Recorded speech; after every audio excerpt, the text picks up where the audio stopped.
For those who present at the auditorium, please rise. And for those who are at home, please stay on your seat. Thank you.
Ya, padahal dia umurnya juga udah 30 ya.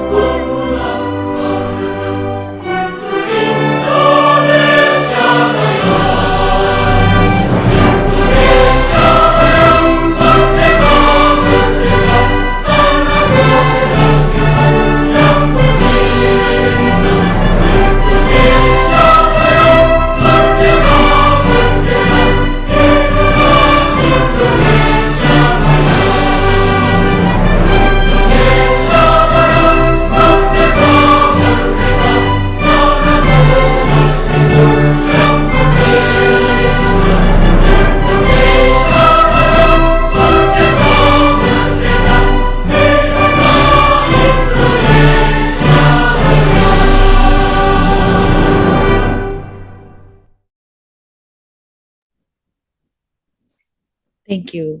Selamat datang. Good afternoon. Welcome. All participants. Assalamualaikum. Salam sejahtera. Om Swastiastu. Nano Buddhaya. Salam kebajikan. Your Excellency, Director General Research of Development of the Ministry of Higher Education, Science and Technology of Indonesia, Dr. Fauzan Adziman, the Honorable Speaker, Co-Chair ASEAN HPC Task Force, Professor J.W. Saputro, CEO of CSC Finland, Dr. Kimmo Koski, Founder and Director of Sovereign Supercomputing Pty Ltd Australia, Dr. Sean Smith, the Honorable Recording in progress. The Honorable Speaker, Associate Professor from the University of Gadjah Mada, Dr. Muhammad Adib Ulil Absor, Chief Executive of National Supercomputing Center, Singapore, Professor Tan Tin Wee, Dean of the Science Faculty, Kazakh University, Thailand, Professor Supa Hanongbua, Head of the AI Center of Excellence from Gunadarma University, Jakarta, Dr. Ima Dewiryana. Distinguished guests, ladies and gentlemen, welcome to the ASEAN webinar on high performance computing, HPC. What can it do for my research? On a Zoom platform today, co-host by the Director General of Research and Development, Ditjen Risbang, as the executive body within the Indonesian Ministry of Higher Education, Science and Technology Kemendistek, the ASEAN HPC Task Force, the University of Gunadarma, Gadjah Mada University, and the Indonesian University of Defense, Universitas Pertahanan Unhan, and the Sovereign Supercomputing Pty Ltd Australia. I am Maureen Ariadne, your MC for today. And before we start the webinar session, allow me to highlight some of the basic webinar guidelines for today. May I have the slide, please?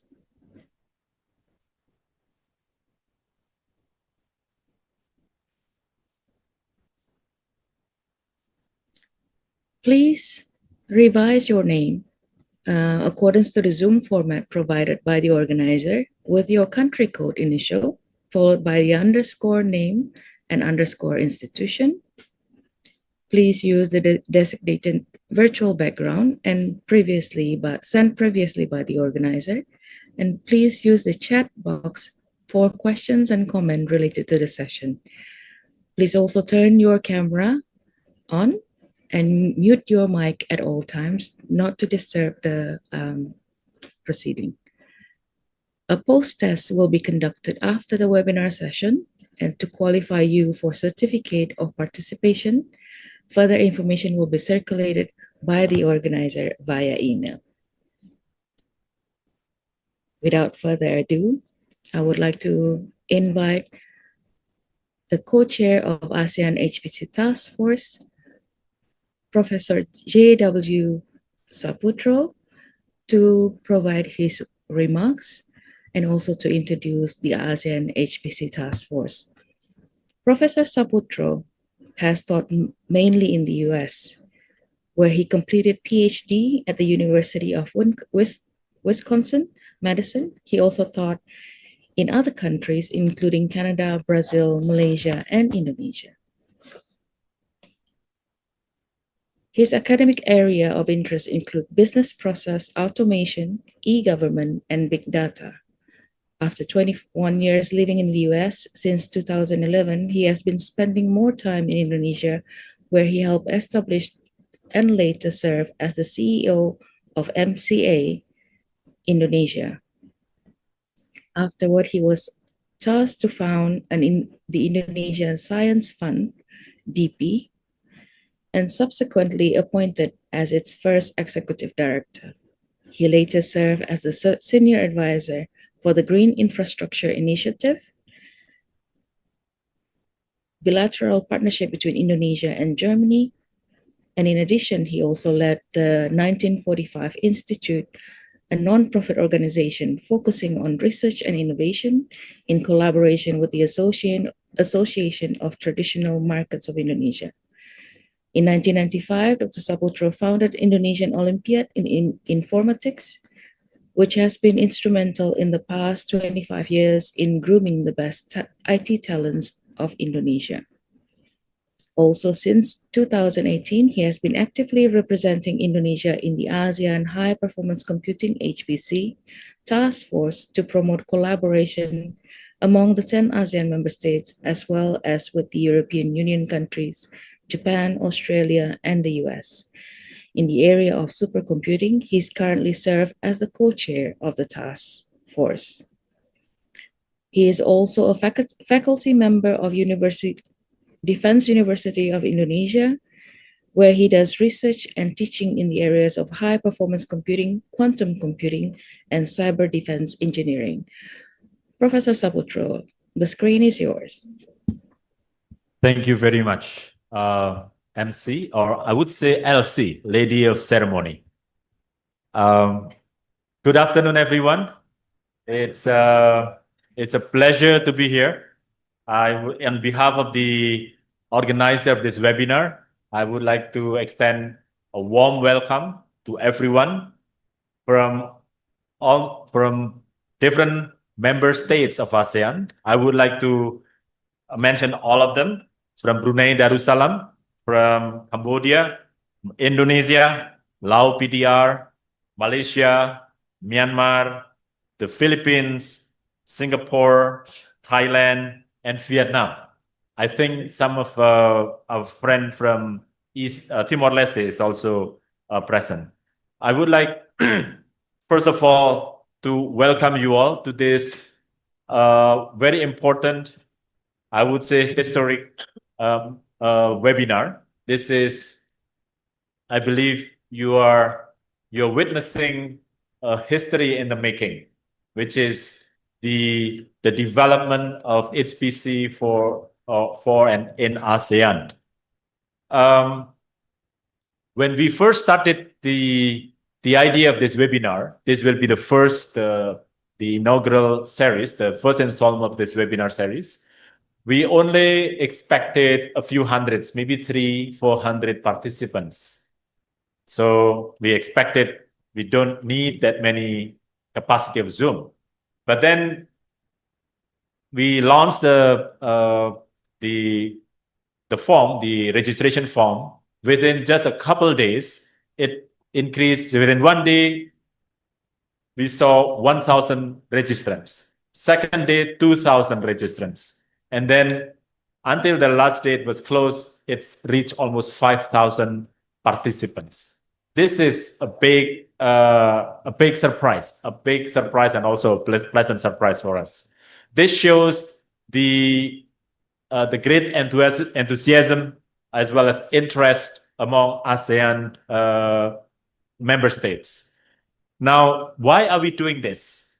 This is what I would like to explain to you. Why are we doing this? This is actually part of the mission that the ASEAN HPC Task Force is assigned to. This ASEAN HPC Task Force was established in 2018, about 7 years ago.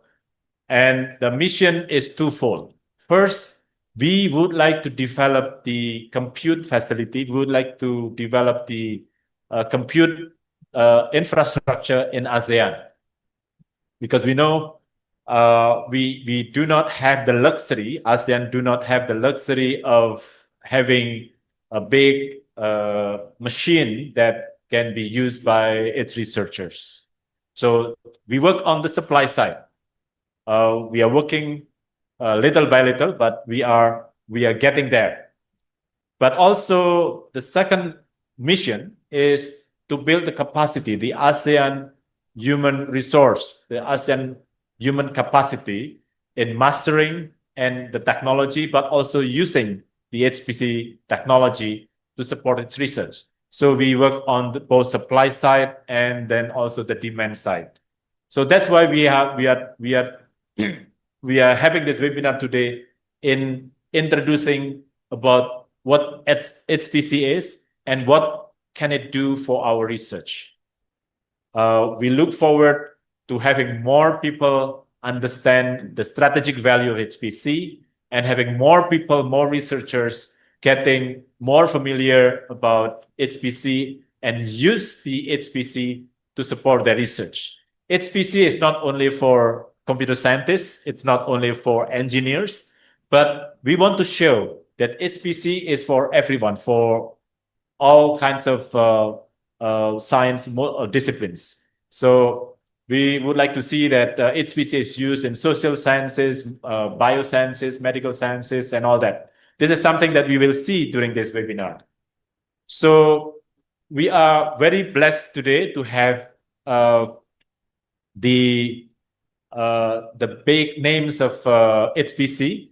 We have a international HPC community. We have the support. We have great speakers. We have Dr. Kimmo Koski from Finland. We have Dr. Son Smith. Dr. Kimmo Koski is the head of the Supercomputer Center of Finland. And we also have Dr. Son Smith from Australia. He is the former director of Australia's Supercomputer Centers, called NCI. He was serving as the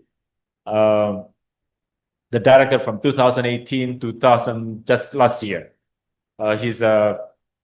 He will deliver his presentation later. This is just to show that we have received a big support. Actually, we also, because we don't have much time, we need to postpone some of the friends from Japan, also Europe, also US.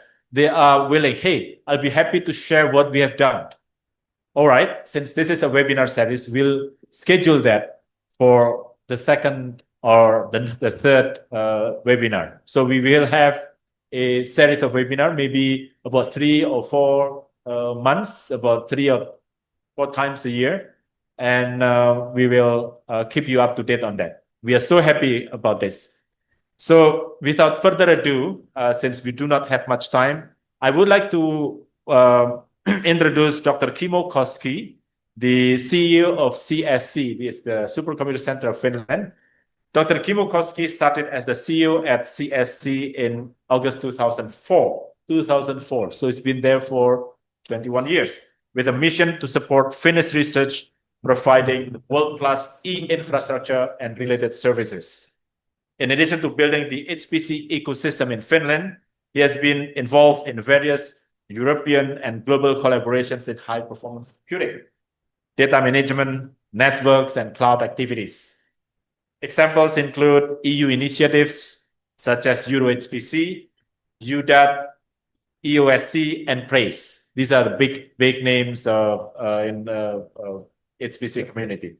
One of the major success stories is the eco-efficient data center in a former paper mill located in Kajaani, Finland. So there is a paper mill converted into computer center, into a data center, where CSC is hosting the LUMI Euro HPC supercomputer. And the most recent work is a successful application for AI factories. So there will be a continuation of the current LUMI systems onward. Dr. Kimokoski, without further ado, I will like to yield the screen to you. The screen is yours. Oh, let's give a big round of applause to Dr. Kimokoski.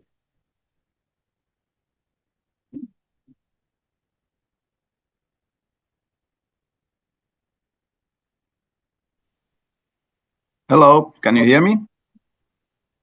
Yes, we haven't seen you. Yeah, but for some reason I don't get the picture here, so it disappeared during the waiting. So do you get it? No?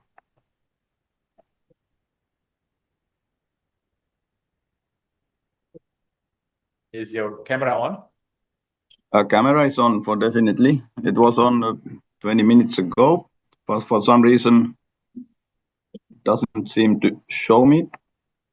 We can see your slides. Slides are okay, then okay. So All right. I'm not such a visible person, so if you don't see me, I think you can still hear me. That's that's enough. Okay, but let's see still if I can get it working. Slide. Okay, so don't know where the photo where this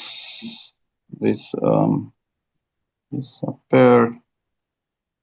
So I guess we just need to do then without the picture, but you can hear me okay. So I suppose that's enough. Yep. Okay. So it's a pleasure to be here. So actually, you told that okay. I have been a bit more than 21 years in as CEO of CSC, but actually joined first time in 1989. And well, when we had the Cray XMP, it was a huge machine, 4 processors, 256 megabytes of memory. So that's some things have been developing ever since, and it was at that time 50 million Finnish marks. So that was a major investment in Finland. But during the decades, of course, a lot of things have been happening. So I had 20 minutes time only, but quite a lot of slides. So I'm gonna jump those a little bit to keep the time, and then also you will get the material. So there are some application examples, etc. You might want to study afterwards. You can get it from the slides. But so just very briefly, something about the place I'm coming from. So in Finland, everything is centralized. Finland is a small country, but it's quite big in supercomputing. So we've been running supercomputers for quite some time, and today we have a non-profit limited company owned by state and universities called CSC, where I'm working, and it's about 700 people. Many of them doing scientific computing and high-performance computing, but also other things like very much to do with data and digitalization of the Finnish education system. So that's a quite wide area we are working with, and so this LUMI AI factory, what was mentioned, and LUMI supercomputing computer are some of the main or the most visible projects we are having here at CSC. So I'm not going to do these details, but you can see here that has been existing for quite some time. So this company has been built over more than 50 years, and today really we are in the stage we are now working globally globally, and also pretty much involved with the ASEAN collaborators.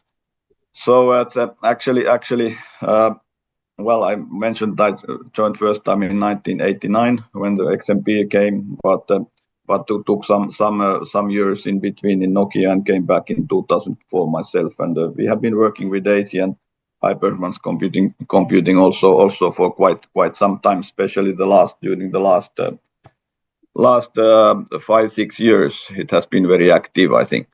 So collaboration in Europe is obvious. Some of these were already mentioned. LUMI is actually a Finnish word for snow, and so we called our supercomputer LUMI because they're quite much in the north, 600 kilometers north from Helsinki, in an old paper mill, as was mentioned. And then, of course, in the global collaboration involved pretty much with the Asian countries, and we have been meeting with Savutro in several occasions, and Supercomputing Asia in Japan in January, of course, is the next event where there's quite a lot of possibilities on that. All right, so that's a little bit about the introduction, and then there was the first topic was actually that giving some kind of view about the global status of HPC. I would say that in this talk, I give some examples about Europe, that what we are doing in Europe, and of course that's only one part of the global scheme. And so we read from the papers that China, US, they are investing hundreds of billions to AI, for example, and these kind of things. And Europe is investing some tens of billions, or maybe such amounts. So there's quite a big difference, but so there's a lot of global competition around. But I mean, to me, it's not only the money you put in the infrastructure or computers. Actually, the most important things why smaller countries or smaller continents can survive and actually even do very well is that if we are investing to the right places, like competent people and data, then actually we can close the gap. And then much more important, of course, is that you understand the results than how fast the computer calculates. So we really need the people, and I think events like you have today are very important for the future. So why HPC? I mean, there are a number of reasons for that, obviously. So much of the thing is much of the work nowadays is pretty much involved with data, and you need to handle the data. You need to analyze it, and because you have a huge amount of data and a lot of alternative ways of handling it, then you of course need high performance computing on that. And of course the artificial intelligence boom is one of the reasons, because AI also is very much dependent on data. So that's one of the major reasons. So get most out of the data and understand the results. You need also high performance computing. So that's the essential part of the digital infrastructure, and even if many times we just compare the flops and exaflops or petaflops of the computing systems. So that's one. But then the other thing is that now in globally also, it's a couple of years ago we were still thinking about obtaining a post-exascale computer, so traditional type of computer, being able to calculate faster than the previous ones. But then there was this AI boom happening, and everything needs to be somehow AI labeled. So even if it's practically the same thing. So that's actually one part of it. So traditional HPC computing is not disappearing anywhere. There are a lot of applications that need, for example, CPUs, etc. But then of course more and more GPU type of artificial intelligence load is coming up, and applications and challenges will be transformed for the new kind of computing. And I'm already mentioned about the need of data. And here in Europe, for example, our very big issue is that how do we make sure that the data will be kept open, available for research, for example, and it's not disappearing behind the paywall or some global international players, so we can access the data also in the future. So that's one of the important things. So then, of course, if you think about the application areas of the supercomputer, so there's a huge number of those. I remember back in '89, when the first Cray XMP came, it was practically a handful of disciplines that could use it. There was a Met Institute with the weather forecast, there were physics people, and some others, fluid dynamics, turbulence modeling, and so on. So today supercomputer is a device which serves quite wide area of science. It's practically everywhere. So it's the new areas like climate, not so new, but let's say the last 10 years, during the last 10 years, things like bioinformatics, biomedical, climate, etc. And of course, the cyber infrastructure have been taking a lot of that. So it's not anymore just a traditional physics or something like that. Where we can help that, or where HPC can help. So there are a number of concrete use cases. I have here a set of examples. I mean, this is not an exclusive list, but some examples where you see that the area is really wide. So at the moment, for example, there is quite a lot of disaster recovery and disaster prevention type of activities, like wildfires. How do they spread? How do the pollution spreads, etc. We have some companies, one of them called Rumble in Finland, for example, who uses LUMI supercomputer for modeling how the fire in the houses is spreading around, and that with this they try to avoid it and actually prevent it before. So quite a lot of disaster recovery, and that also relates to the climate. So there are a number of projects that are trying to prevent from floods or extreme climate symptoms, and somehow to model those. Well, then of course the global warming, how the ice sheets are developing and so on. Green energy, wind power, how to make optimal windmills, and so on. And then there's also, for example, biodiversity, some cases to be mentioned. However, during the recent years, the largest user of LUMI, for example, has been the user community, has been a language models, which is not surprise to anybody. There has been quite a lot of projects modeling different languages. So we have a language model for Finnish language. Of course, that's a very small language, but still, and then of course the Nordics and so on. And in Europe, because there are quite many different languages in the continent, there are quite a lot of different language programs, modeling programs going on. So other example, which is actually already I referred a little bit about, is that maybe the biggest individual project in LUMI at the moment is the digital twin of the climate, where there is, of course, you try to model the global warming and avoid it in one way or another, but also here you have this digital twin to try to find try to model and prevent and kind of forecast the severe symptoms like big storms or tsunamis, waves, and so on. So that's a very large collaboration between European stakeholders and also globally, where you actually try to address the climate development, climate change. Number of simulations on that area. Okay, so ECMWF, European Center for Weather Forecast Methodology, is also involved in that very heavily.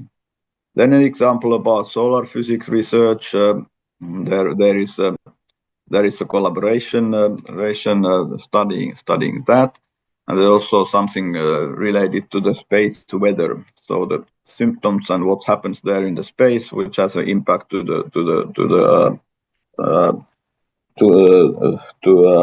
globe. This Earth impact to the Earth are being studied.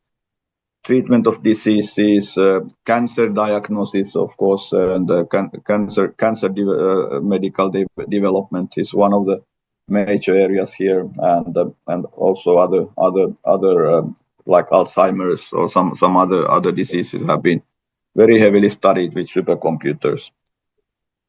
Time critical modeling, everybody remembers the COVID and the vaccination that was developed, I would claim that much faster with the help of the several supercomputing centers around the globe than it would have been without any simulations and high-end computing resources.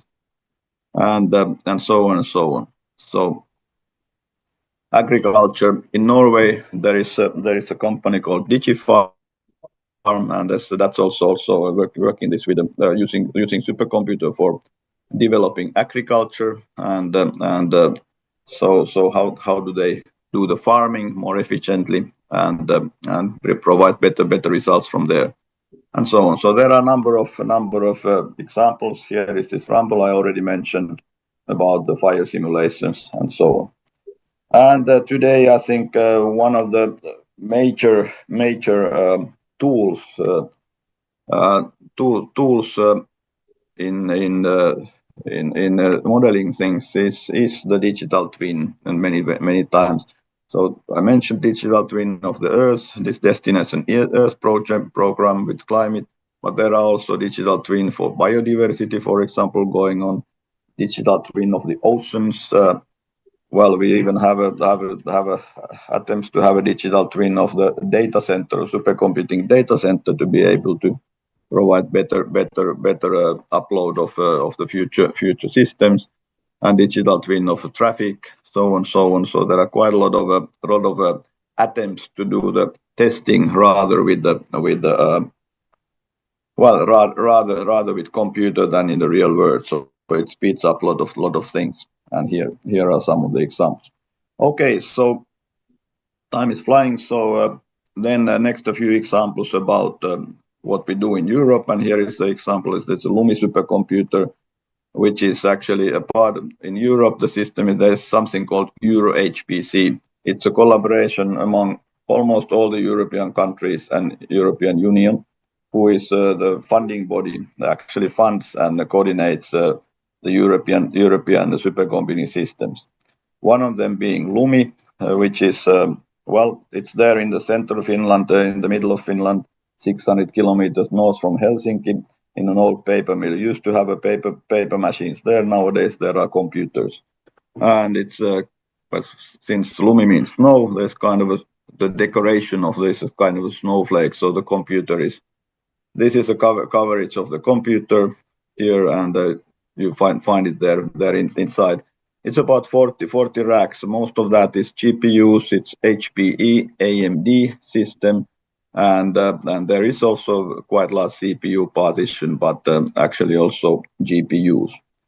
And it's used to be the number one in Europe when it came in the beginning of 22, and 1922, and number three in the world in terms of top 500 list. Of course, now it's gone a bit down over the years, but it's a quite major investment there in Finland and Europe. And actually, it's also the collaboration of 11 different countries. So first time in high performance history, we've been able to pool the money and the budgets of several countries and make a joint system in one place. And it's of course supported by the European Union with quite much of funding too. It's about 200 million euro project altogether. CapEx, buying the system plus running it for 5 years. Okay, so they were happening something like 3 the size of the systems in Europe, and maybe 10 or 12 bit smaller one or quite smaller ones in Europe. And now the next step is something called AI Factory, where you actually fund not only the computing but also some data and talent. In this case, talent means, for example, in our LUMI AI factory, which was funded almost a year ago, the decision was made. It will have about 100 people working for several years to help using the systems. And then in our case, we have also quantum computing as a kind of a new technology platform. And there are about 13 of these in Europe. Here is something about the LUMI AI factory, 5 countries plus Finland, and so on involved there in this AI factory. But in these 13 AI factories in Europe, LUMI is actually the largest one by the budget, 614 million euros, and also five countries in addition to Finland investing in it, and then EU matching that funding. Okay, so and the other AI factories in Europe are also being built, so there will be quite a lot of capacity and resources coming up. And then, of course, very important thing here for us is that how do we collaborate together? And I think that's the same thing then is very important also for Asia, that how do different countries pool the resources and join together. I'm sure that Sean Smith, for example, has some ideas. It's quite fast presentation on slides, so some points about quantum computing. I think the important thing in quantum is to understand that it's not replacing anything. It's actually a complementary solution for supercomputers. So we are also looking for quantum computing, and there's already some connection to quantum computers in the current LUMI, but in the future we see that essential part of the supercomputing environment or the ecosystem, but it will solve only part of the jobs, and it is future. So most important thing is that how do we understand it, and how are we able to link it to the existing ecosystem. And this work is now being done in many places, also in Finland and in Europe and elsewhere. So hybrid HPC, hyperparameter computing and quantum is the future. This is some kind of a roadmap. So we have a roadmap until 300 qubits of IQM. At the moment, IQM is a Finnish quantum computing computer. They are installed with the State Research Center, VTT. And in this LUMI AI factory, there will be then the next steps installed from 300 upwards. And then, of course, there is a European activities. There are a number of European projects. This is one of those. So LUMI has a quantum project separate from that. Sustainability was also mentioned. So I have a few slides about that, but not too many. So I just mentioned about this green transition. So one of the benefits why LUMI is here and why we are a quite reasonable player is that this data center in the old paper mill is very robust and useful place. So first of all, the paper machines were something like 230 megawatts when they were running. LUMI is 10, so there's quite a lot of expandability. It's all green energy, and because it's quite cold, also the waste heat will be used to warm the houses in Kajani area in this city. Here is a picture about the paper mill area. LUMI is in one part of that, and we have some other systems there too. You see quite nice nature, typical Finnish nature in the center of Finland. There you can see that Helsinki, where we are now, is south, where our headquarters is, and there you see where the data center is. Okay, so a couple of awards for that, etc. But that was very fast, and I hope I didn't exceed too much my time, maybe a few minutes, but I'm sorry about that. But anyway, thank you for listening, and really sorry that you don't see my picture in live, but here you can see my picture in the slides. So I still look quite like that, even a couple of years old picture. But I think it's the same thing that with Saputro, that every year we are only becoming younger when we are working with you. All right. So thank you very much, Mats, and if there are any questions, happy to try to answer. Thank you so much, Dr. Koski. It's a wonderful presentation.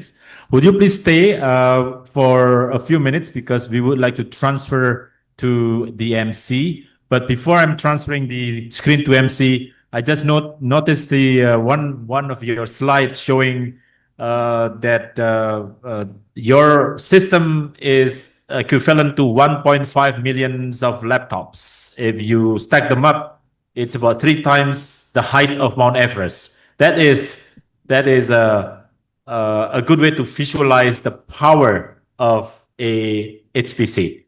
Thank you very much. It's a good one. Over to you, Ibu Maureen, the MC. Thank you, Pak Saputro. Before going back to the question and answer session with Dr. Kim Okoski, we would like to invite the Director General of Research and Development of the Ministry of Higher Education, Science and Technology of Indonesia, Dr. Fauzan Adziman. He is well known for being a technopreneur and academic leader specializing in advanced manufacturing and material science. He earned his bachelor degree from the Institute Technology Bandung, ITB, in 2003. He later pursued graduate studies in engineering and became a key figure in technology commercialization, founding Alloyd Ltd, a research-based spin-out from Oxford University. His expertise and development of Indonesian Ministry of Education, Science, and he plays a strategic role in advancing national research and innovation. Please welcome Dr. Fauzan Adziman. Pak, the floor is yours. Thank you. Thank you very much. Just to check, can you hear my voice clearly? Yes, we do. Okay, yeah, thank you. Allow me to share my screen, and then first of all, I would like to thank Dr. Kim Okoski for presenting very insightful. I think it is as well very important and timely for Indonesia presentations on HPC and how it can be useful. My appreciation as well to other speakers, to Dr. Sean Smith, founder and CEO of Australia, Professor Tien Huy Tan from National University of Singapore, Professor Supa Hanong Bua from Kasetsart University of Thailand, Dr. Muhammad Ulil Absor from Universitas Gadjah Mada Indonesia, and Dr. Renat Ima Dewiriana from Universitas Gunadarma Indonesia, and of course as well, I think the host, a good friend and someone who is very enthusiastic about high performing computing is Professor J.W. Saputro from ASEAN HPC Task Force. I would like to try to explain a little bit about our policy in Indonesia, especially from the point of view of Ministry of Higher Education, Science and Technology, and the importance of high performance computing. Again, my name is Fauzan Adziman, Director General of Research and Development. Let me start with something which we already know very well, that the growth of computing technology is pretty much exponential. But we also understand, on the other hand, as much as engineering technologies grow exponentially, we would like to still believe that it is still nowhere near the pace of our ideas. So we embrace the creation of ideas, and then how these ideas can turn into commercialization through research, through downstreaming, through activities which can be useful for our economy. And with that in mind, it means that computing technology could be the real potential for Indonesia, because investment in computing technology is getting cheaper and cheaper as the technology grows. So what we see is it will help us to develop our R&D ecosystem throughout. So we do have challenges, but at the same time, we do have opportunity in Indonesia. Our HDI, despite is still somewhere that we need to improve, but we see that with Indonesia's population that will be in the productive age of around 65% in 2040, 2045, which means that we may have the right inertia to bring impact to not for Indonesia, but also to its surrounding. But then that opportunity comes with challenge. So we do have challenge in terms of our total factor productivity. And then with that, we built 4 key pillars in terms of our policy. So first is we're building human resource. So we think that upskilling our human resource is the most important at the moment.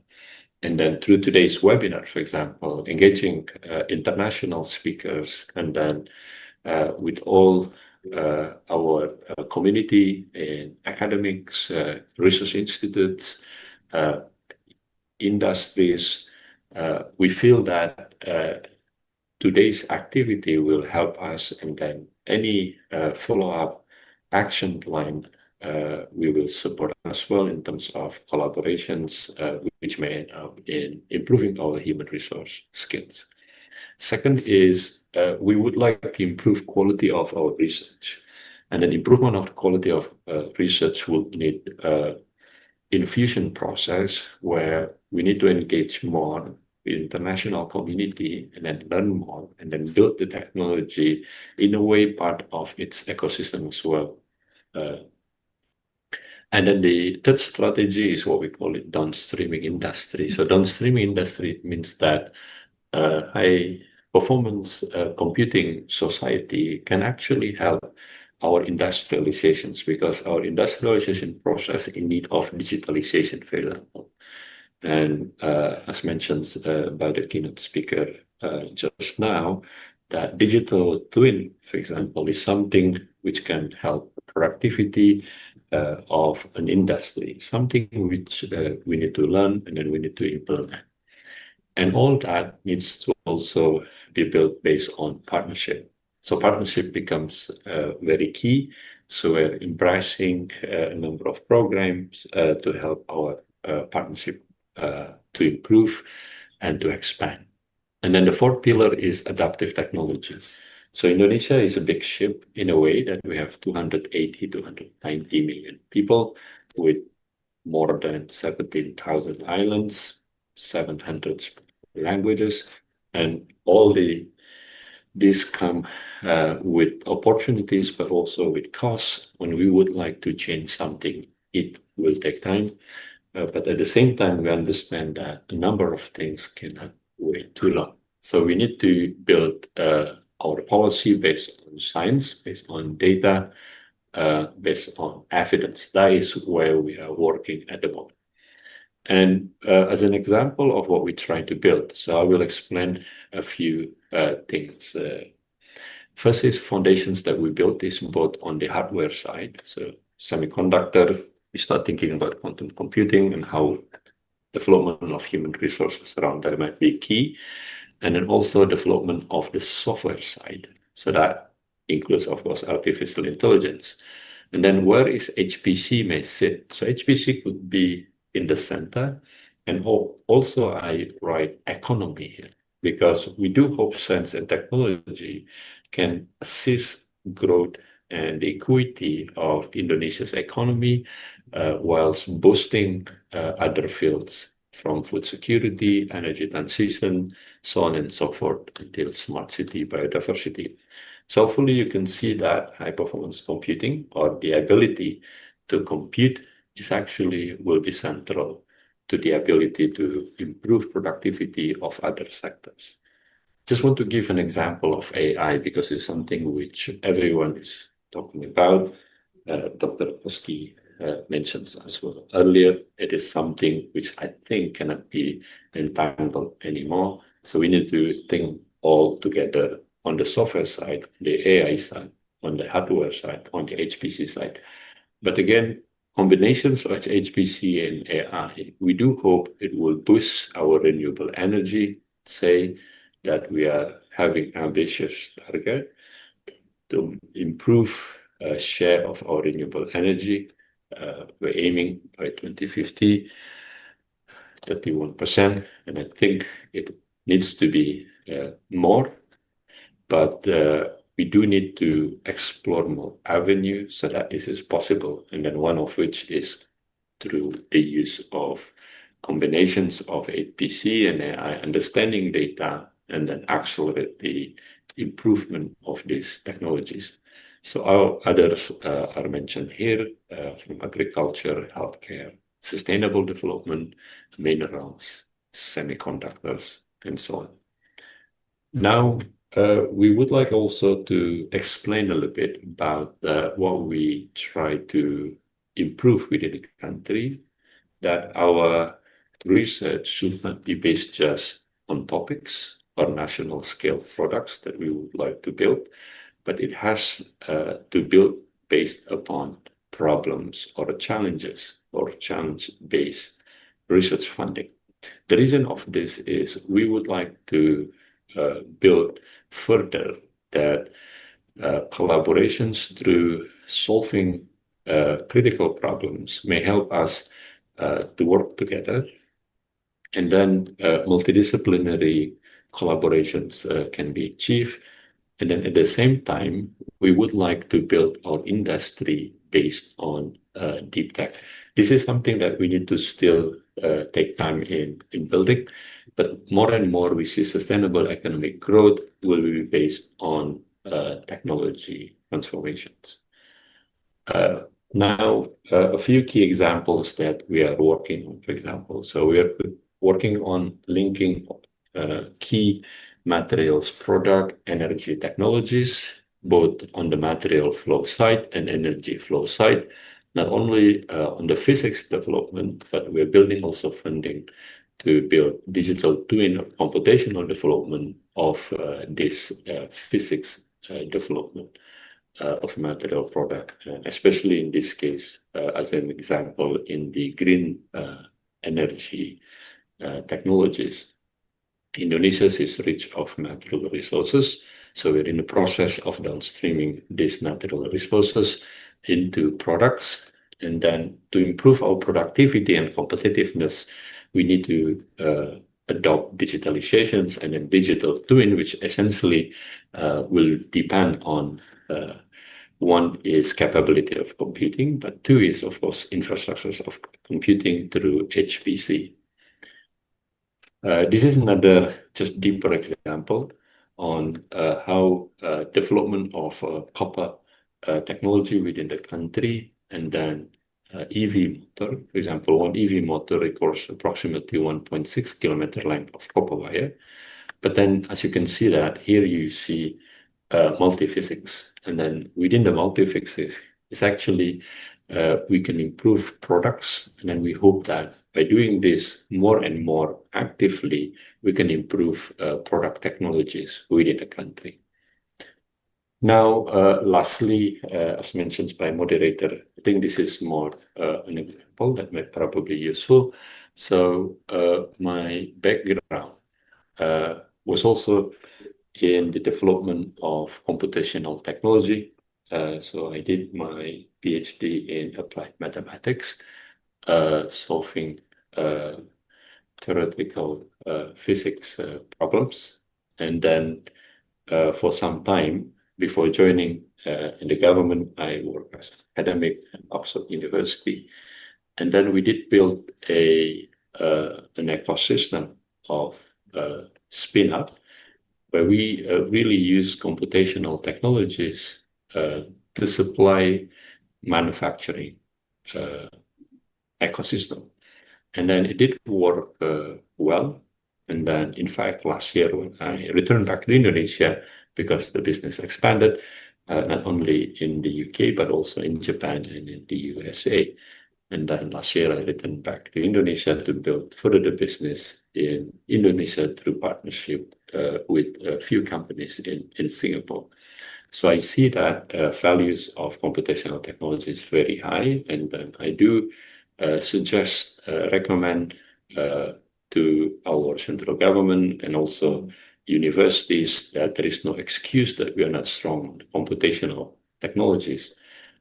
On the hardware side, it might probably, yes, because of the cost. But then I think on the software side, the capability of doing computation, solving PDEs, partial differential equations, and modeling, multi-physics development, and then now physics AI, for example, coupling physics and AI, something which we can do within laboratories that just requires internet and perhaps a good connections to few servers. So I think more and more of that we will improve. So that's all of my presentations today. And just so that you can still hear me. Yes, we do, Pak. Okay, thank you very much. And then I hope that today's webinar will go well, and then support as well, that we have some follow-up probably discussions. And then if there are any inputs and also things that we can collaborate, please do let us know, and we would love to see more of HPC ecosystem growing. Thank you for your attention. Thank you very much, Dr. Fauzan Aziman, for the motivational and very comprehensive information on HPC. I would like you to remain on the screen, but we would like to take quickly a snapshot of the group, a group picture together. It won't take long. Make sure that your camera is still on. I invite the technical team to let us know when to stop, and just to smile. Thank you.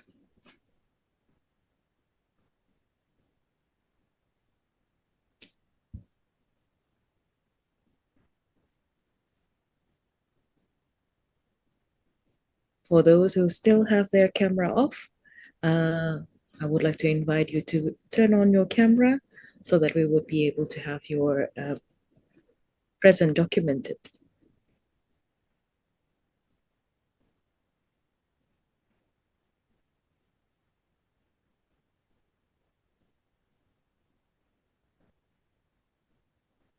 Okay, without further ado, please remain with your camera on for our technical team to still document this number of pages that we have on the platform, while we continue on with the question and answer session with Dr. Kimo Koski.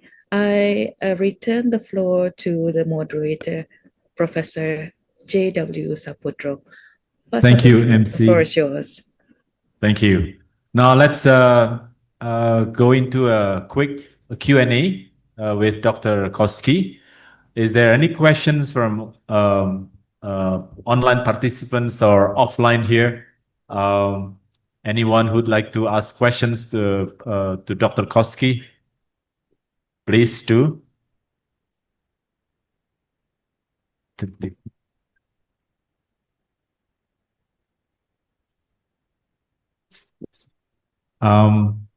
Do we see any questions on the chat room?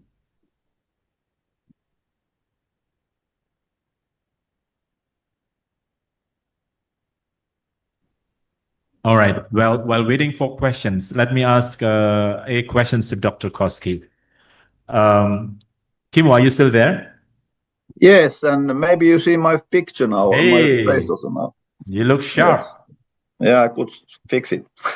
Thank you. Thank you. Stuck in the previous While one. waiting for questions from others, so CSC has a long history, like maybe 50 or 60 years of 50 years, right? Yeah. It's a long history.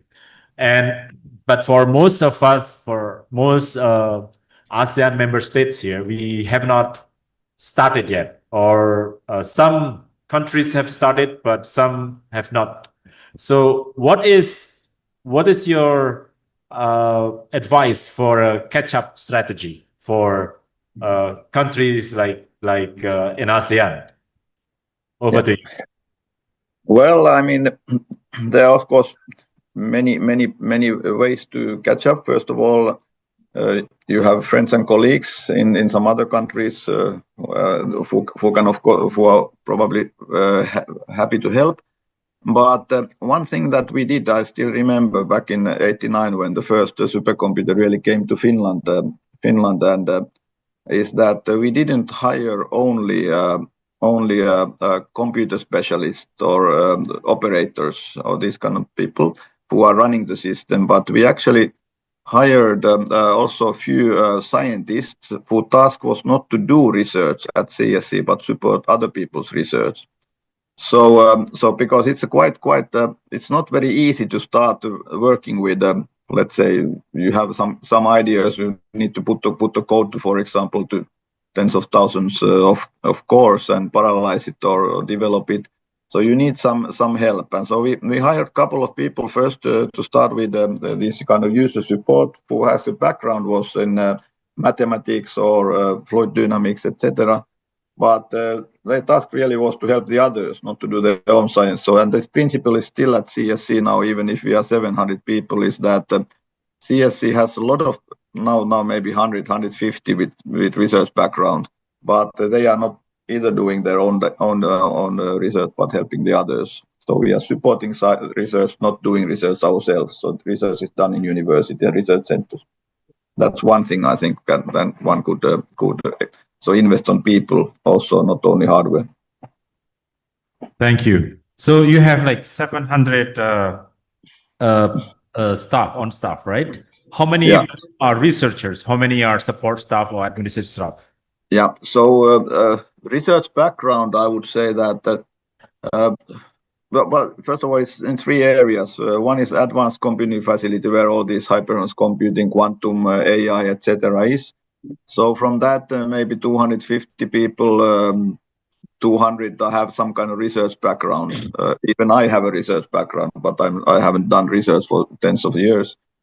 Then we have the other one is doing with data, but not only data for research, data also for education, data for culture. So museums, archives, libraries, also our customers. There are about 200 people, and also from there, I think at least half have a research background at some level.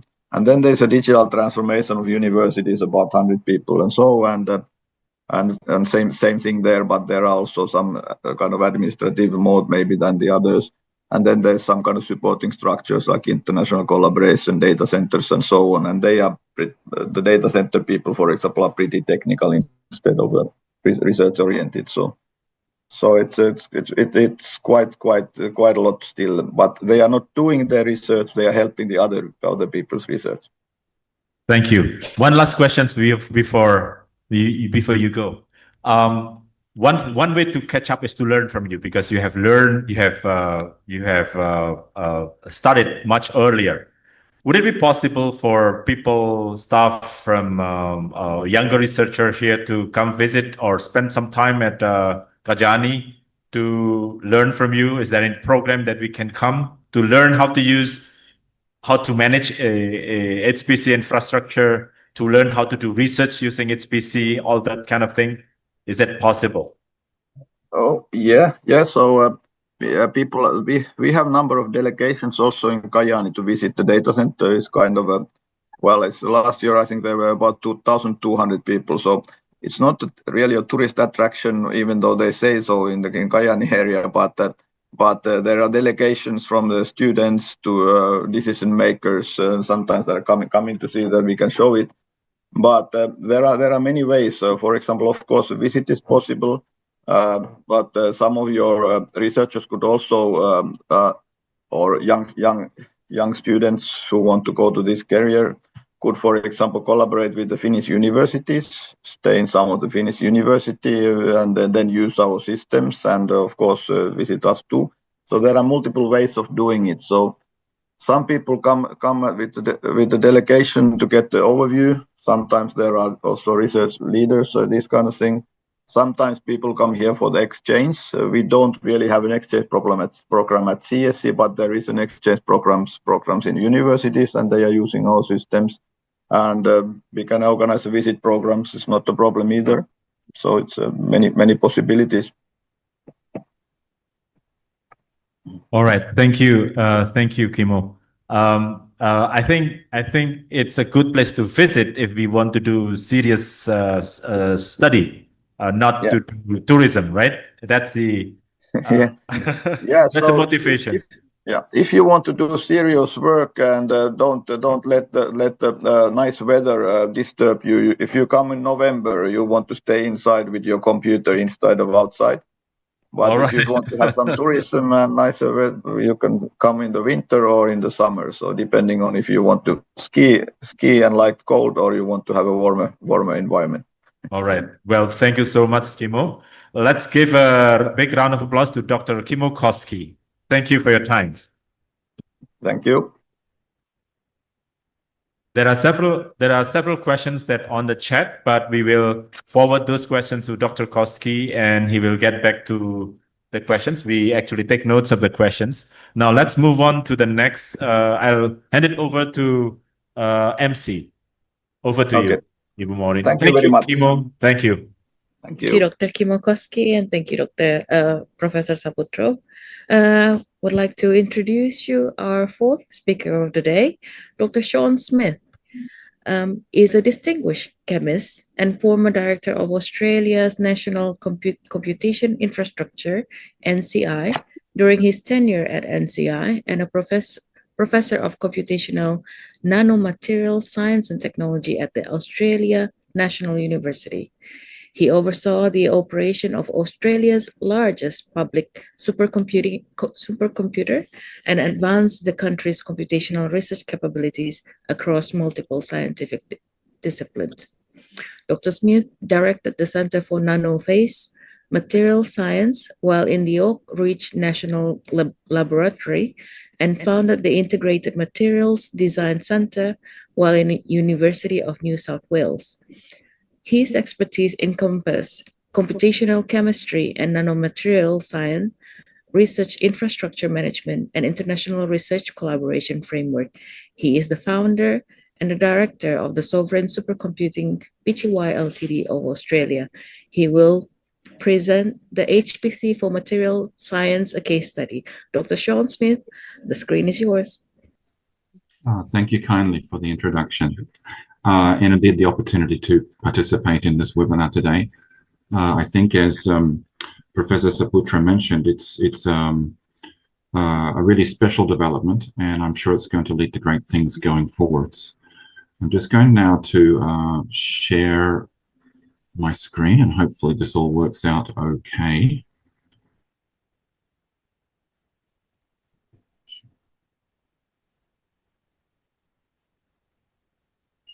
Okay. And we need to go into slideshow.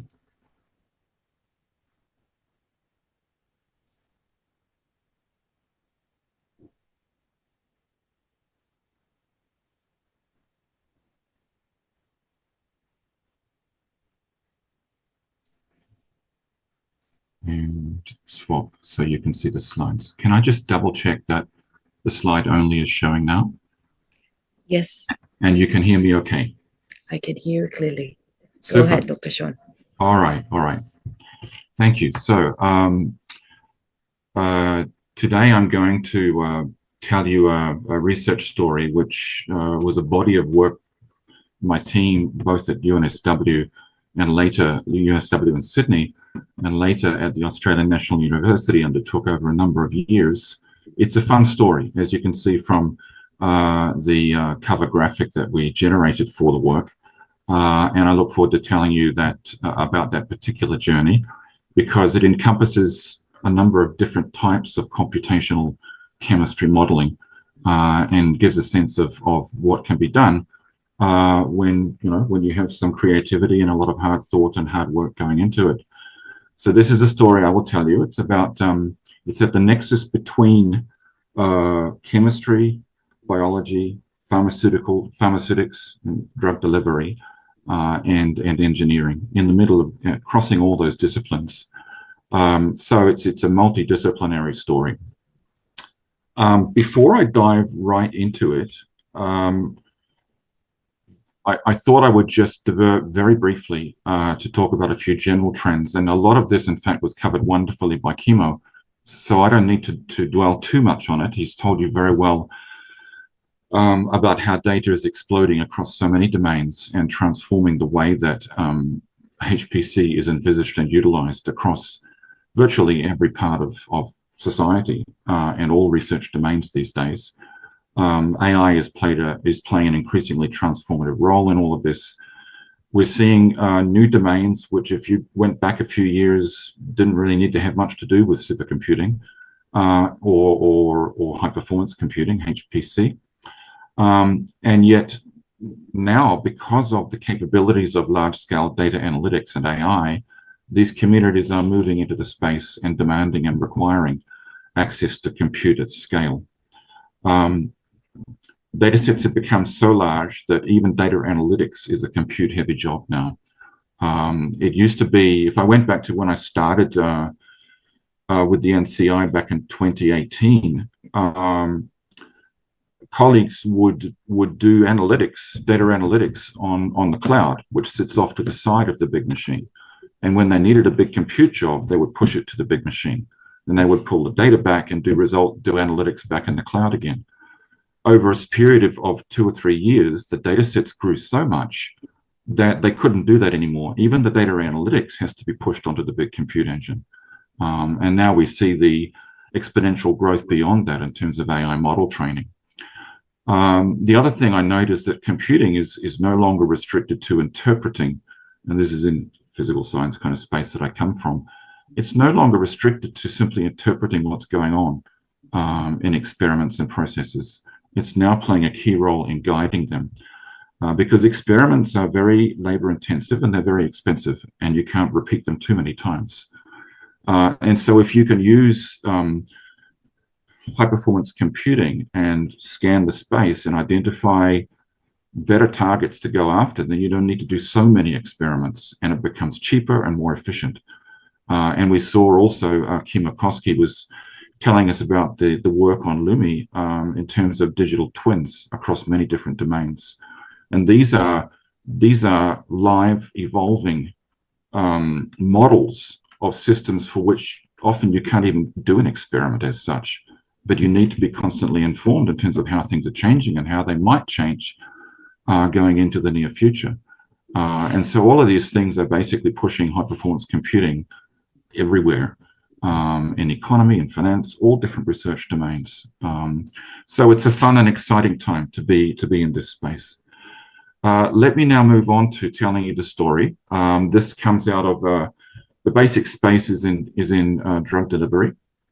And drug delivery means you've got to get a drug across a membrane into a cell, basically. And the traditional mechanism by which this was thought to occur is shown in this little video on the left-hand side here, so-called endocytosis. And it's kind of like a cellular drinking mechanism, right? The membrane reaches around and bites off a bubble from the exterior environment and thereby is able to absorb it. And then the little bubble ultimately dissolves and so the contents make it into the cell. Traditional endocytosis model, which has been known for a long time. And nanoscientists, going back a couple of decades or so, this became a vehicle for nanomaterial scientists to get into biology and pharmaceutics because they realized that very often if you want to get a drug into a cell, you first of all got to capture the drug with a particle which can then get into the cell. And so many different nanoparticle platforms were tested and trialed to see if they could efficiently grab a drug and get it into the cell. And so up the top here, you see examples of inorganic nanoparticles with layers into which you can get RNA or drugs in between the layers and thereby carry them into the cell. So there are a lot of different platforms that have been developed for delivering drugs. Viral delivery, obviously a natural mechanism, and non-viral delivery via physical mechanisms for interrupting the cell membrane and getting things inside, or by complexation with some form of nanoparticle. It might be an inorganic crystal, it might be a polymer, it could be a peptide, dendrimer, these sorts of things. And so there was a question really deriving from intense exploration of HIV and trying to find out the mechanism of HIV transmission. It started to become apparent that you couldn't explain some of these really important processes through the traditional endocytosis mechanism. And it became necessary to postulate another way that things get into cells, through the membrane, but not via endocytosis. And the TAT peptide, which comes from the HIV virus, is one of the classic examples of this. It's thought that it enters through an induced pore in the membrane. And so this prompted a whole lot more exploration of mechanisms that don't involve endocytosis, by which a drug or a peptide might somehow find its way through a cell membrane. So my colleague, former colleague when I was at the University of Queensland, now this was about 20 years back, Harry Parekh is a pharmacist, and he contacted me and said, look, we've got this weird experiment. They were using peptides, small chains of peptides, some of them linear, some of them dendritic, to look at delivering a drug, which was this little drug here, organic molecule 5-fluorouracil, which is a skin cancer drug, okay? And they found some very odd results. First of all, these things do substantially enhance the permeability of the drug to get through the membrane. But they had a weird result that they tried 3 different sizes, and the middle size worked best, which was very puzzling, and they couldn't explain it from traditional things, traditional mechanisms. So he said, could you have a look? So we did. And at first we did what most people doing this kind of modeling do, is we looked at the complexation between the drug, which is shown up in green here, and the dendritic peptide, and learned something about the complexation, because you think, well, okay, if the complex with the so-called carrier particle or so-called vector, i.e. this dendrimer, if it makes a nice strong complex, then it should help to drag the drug somehow through. And that's fine if you do that, but it doesn't answer the fundamental question of how the whole thing gets through a membrane. And so we had to get serious about looking at the membrane transport process. So this is a typical DOPC. It's a long name, as you see, and it's a typical component of a membrane. It's got a so-called hydrophilic charged head group, which, when it all lines up, points out towards the water, because the charged part interacts favorably with water. And it's got these long aliphatic chains on the back end, which point to the inside of the membrane, and they make the inside of the membrane so-called hydrophobic. And so, you know, you can see here, we set up a model for this system. This is a top-down view, and in blue is all these charged phosphate groups, the hydrophilic head groups, which point to the outside where the water is. And side on, you can see how those, in green here, these hydrophobic tails mesh together and make the inside of the membrane, which doesn't like water. It's so-called hydrophobic. This is what makes your membrane, and we want to look at what's going on in terms of penetration. Well, we start out running a simulation which includes the dendrimer, and later on you'll see the drug coming into the picture. And we find that the dendrimer, which is, I should say, the dendrimer is charged. In water, it's positively charged. It picks up protons. And it happily bobbles around the membrane skin where all the charged residues are, phosphate residues are. And for reasons you'll see in a minute, we also looked at taking the charge off, literally manually pulling the protons off the model and seeing what it does when it's not charged. And it penetrates in through the skin a little bit, okay? So it generally tends to sit around the skin of the membrane. And we were interested to see whether it could penetrate, but we never saw that on the time scale of our simulations. So I should say this is about a 35,000 atom system we're dealing with. It's got periodic boundary conditions to make the system think like it extends further. And it, these days it's a very modest-sized simulation. Took a bit of time back when we were doing this work. But we simulated out to a microsecond, which at that time was decent. You can go much further now, but we didn't think and we didn't see this thing penetrating in a microsecond of simulation. So the permeation through the membrane takes a few minutes experimentally, right? Which is regarded as fast, I should say. So we had a curious observation because we didn't think we were going to see this thing make its own way through the membrane on the short timescales that we could simulate directly. So we took the dendrimer and we gently dragged it through, and we found, interestingly enough, that when you do that, it makes a stable bridge, and it's anchored on both skins, and it's stable for long periods of time, as long as we could simulate. So that was curious and got us thinking more. But then you ask yourself the question, look, if this dendrimer is charged, it's not going to want to go into this hydrophobic inside of the membrane because the energy is too high to get a charged system in there.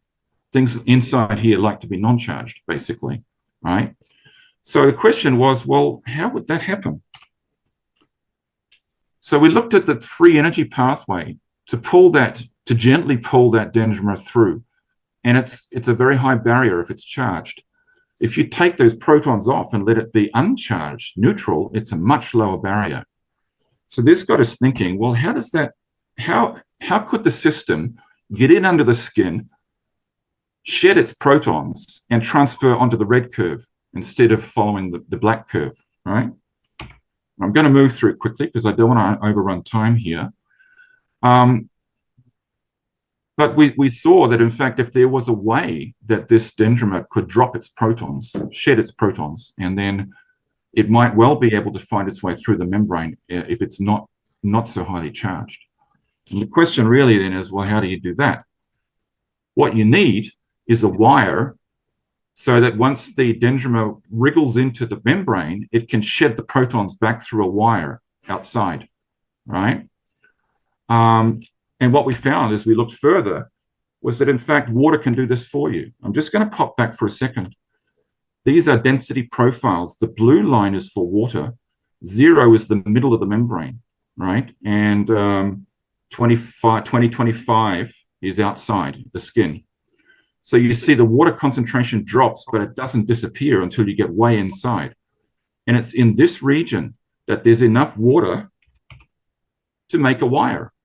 And the dendrimer can pump its proton back out to the surface of the membrane through a water wire, right? It's a shuttle.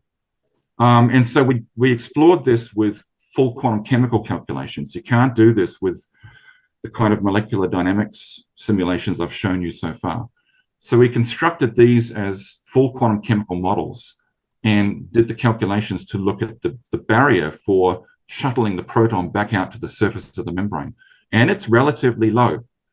So here we have a mechanism by which these dendrimers can get right into the membrane and form a bridge-like structure of this sort, right?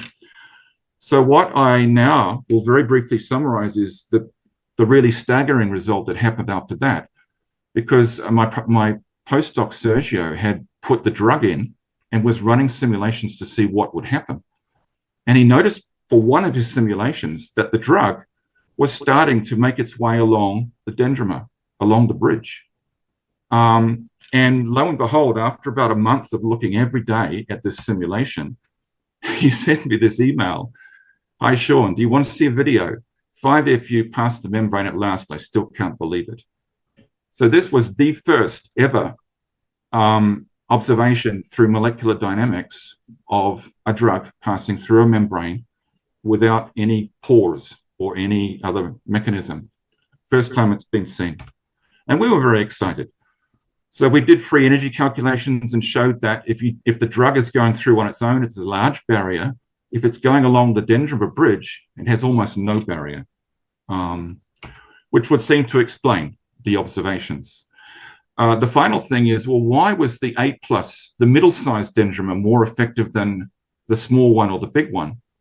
And that's basically dimensions. You look how thick the membrane is, you look at the size of the dendrimer to make a bridge, and 8 is almost perfect. 4 is a bit too small, 16 is a bit too big. So this was the only way we could explain the experimental data at the time. I think I'll stop there because it must be 20 minutes by now. I just want to thank my three wonderful scientists from my team who worked on different aspects of this, and my colleague Harry Perek, who is still at the University of Queensland in pharmacy. Thank you. Thank you, Dr. Smith. Oh, you actually still have about 4 minutes. But thank you very much for your time, and thank you very much for the very detailed information on the piece. We will come back to you again shortly after during the Q&A session with Professor Jewe Saputro. Sure. Sorry, I Okay. forgot my Thank you. video to turn on. Allow me to welcome the next speaker, Miss Dr. Muhammad Adib Ulil Absor from the University of Gajah Mada. Allow me to introduce him for a little bit. He is an associate professor in the Department of Physics, Faculty of Mathematics and Natural Science at the University of Gajah Mada. He earned his bachelor and master in physics from the University of Gajah Mada, followed by a PhD in mathematical and physical science from Kanazawa University, Japan. Dr. Absor has held several key leadership positions, including head of the Advanced Material Functional Research Group of the Senate Faculty of Mathematics and Natural Science since 2021 till date. He maintains strong international collaboration as a collaborative professor at Kanazawa University, Japan since 2018, and has received notable recognition, including the Penghargaan Satya Lencana from the President of Indonesia in 2023, and nomination for the Young Science Award from the Asian Union of Magnetic Societies in 2024.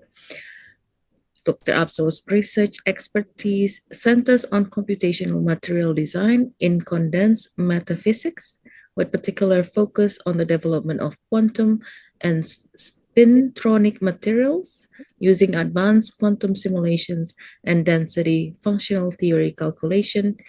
His research encompassed the theory of electronic properties in real solid, including structural, magnetic, electronic, optical, and chemical properties of bulk solid, interface surfaces, and nanostructures relevant to nanoelectronics and spintronic application.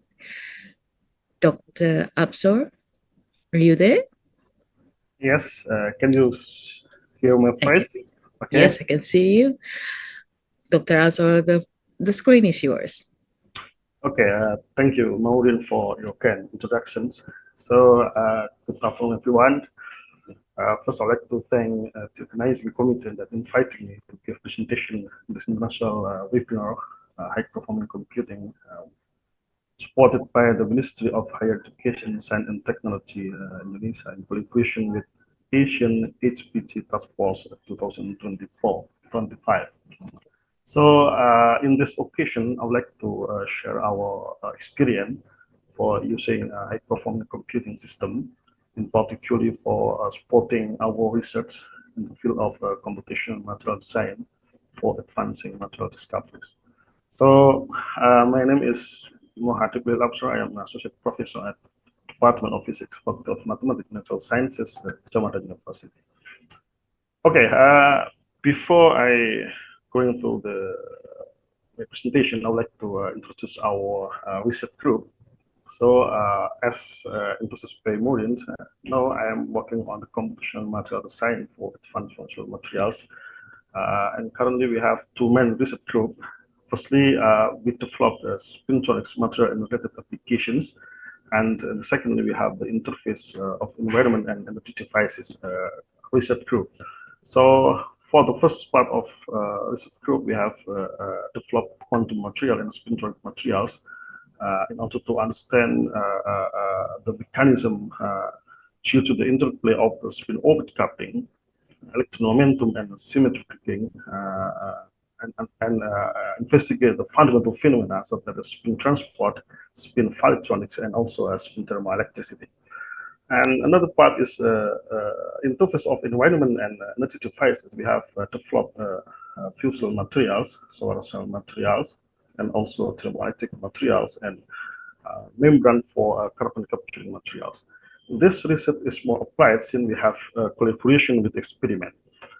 So mostly in our research, we use state-of-the-art computational material design using density functional theory simulations, molecular dynamic simulation, type binding, and so on. And lastly, we use artificial intelligence, AI, for development of new materials. So currently we have more than 70 students, and we have more than 30 foreign students.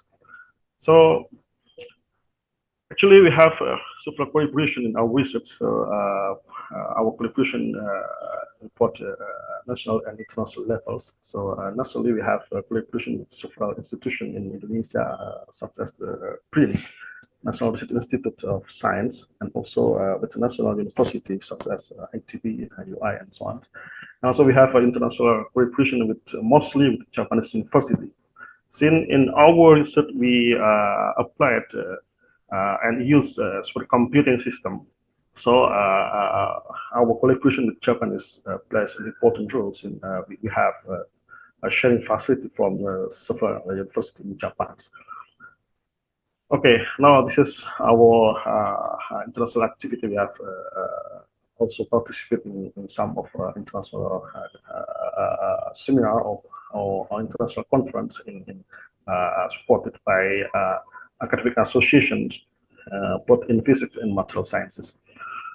Okay, so this is our outline of my presentation. So firstly, I would like to introduce our background of the CMT for material discoveries. And then we try to explain why HPC is needed in our CMT, and we highlight of our CMT results, and finally we have our concluding remarks. So this is the main paper that we have result from our research, and I will show you some of them. I will highlight some of this paper in the last of my presentations. Okay, let's ask the first part of my presentation with the background of the CMT. So, computational material science approach is a research strategy that uses theoretical models, computer simulation, and numerical methods to predict and design the properties, structures, and function of material before they are synthesized in the laboratory. So it starts from the domain knowledge, including understanding of physical properties and theoretic functions, and then it is used to construct an adaptive model. And by using a computational simulations, we can obtain a prediction of the materials, structure, and properties as a database of materials. On the other hand, in the experimental part, if we compare with the experiment, so the domain knowledge is also used to build experimental designs to perform material synthesis and characterizations. And the results are further improved by using optimization. So if we get more optimized results, so this is best results, but sometimes it takes more time and very costly.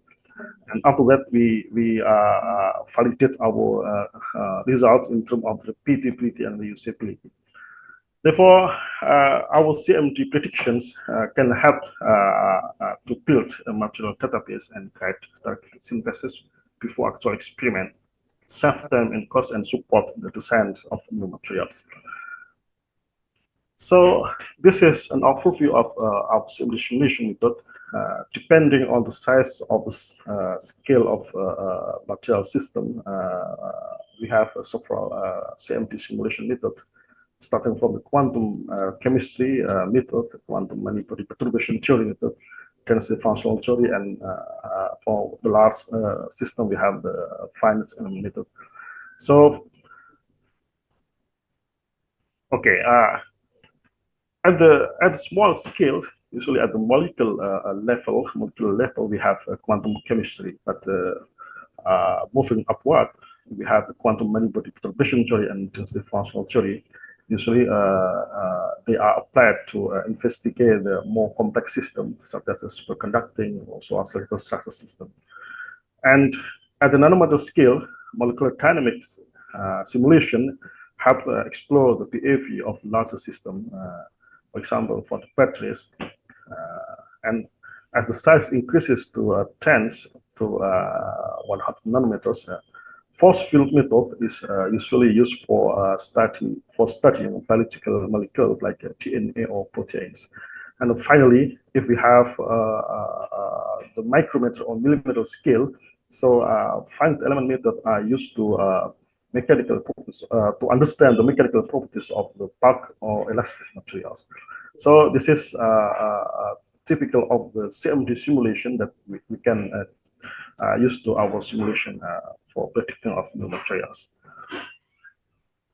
Okay, since in our research we mostly use density functional theory calculation, in this slide I would like to introduce a little bit background of the density functional theory.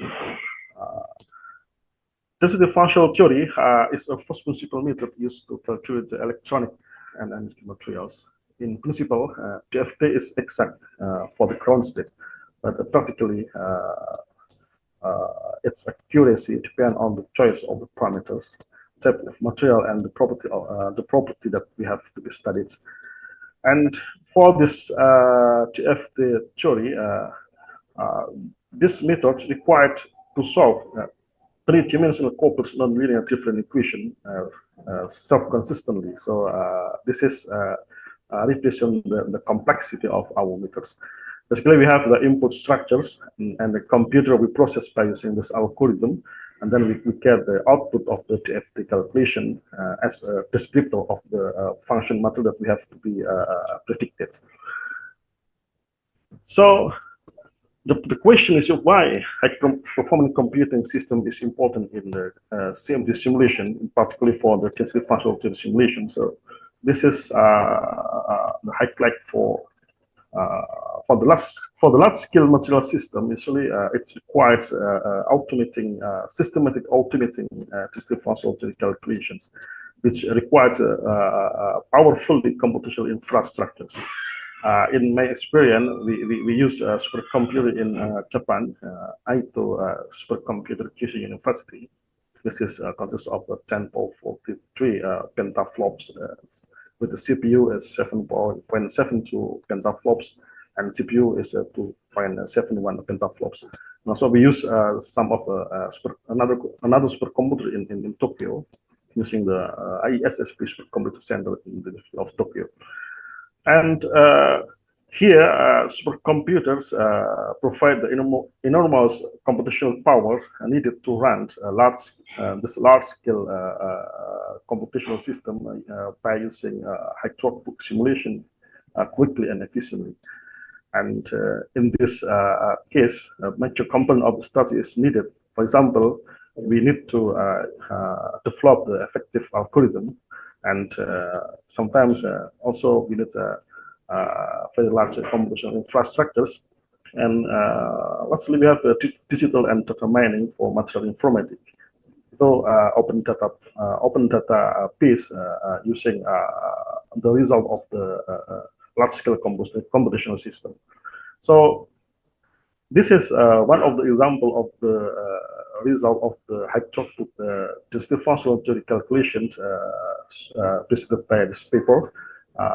They found such as more than 68,000 inorganic compounds as a material candidate for the catalyst. This is a very large number of material that we have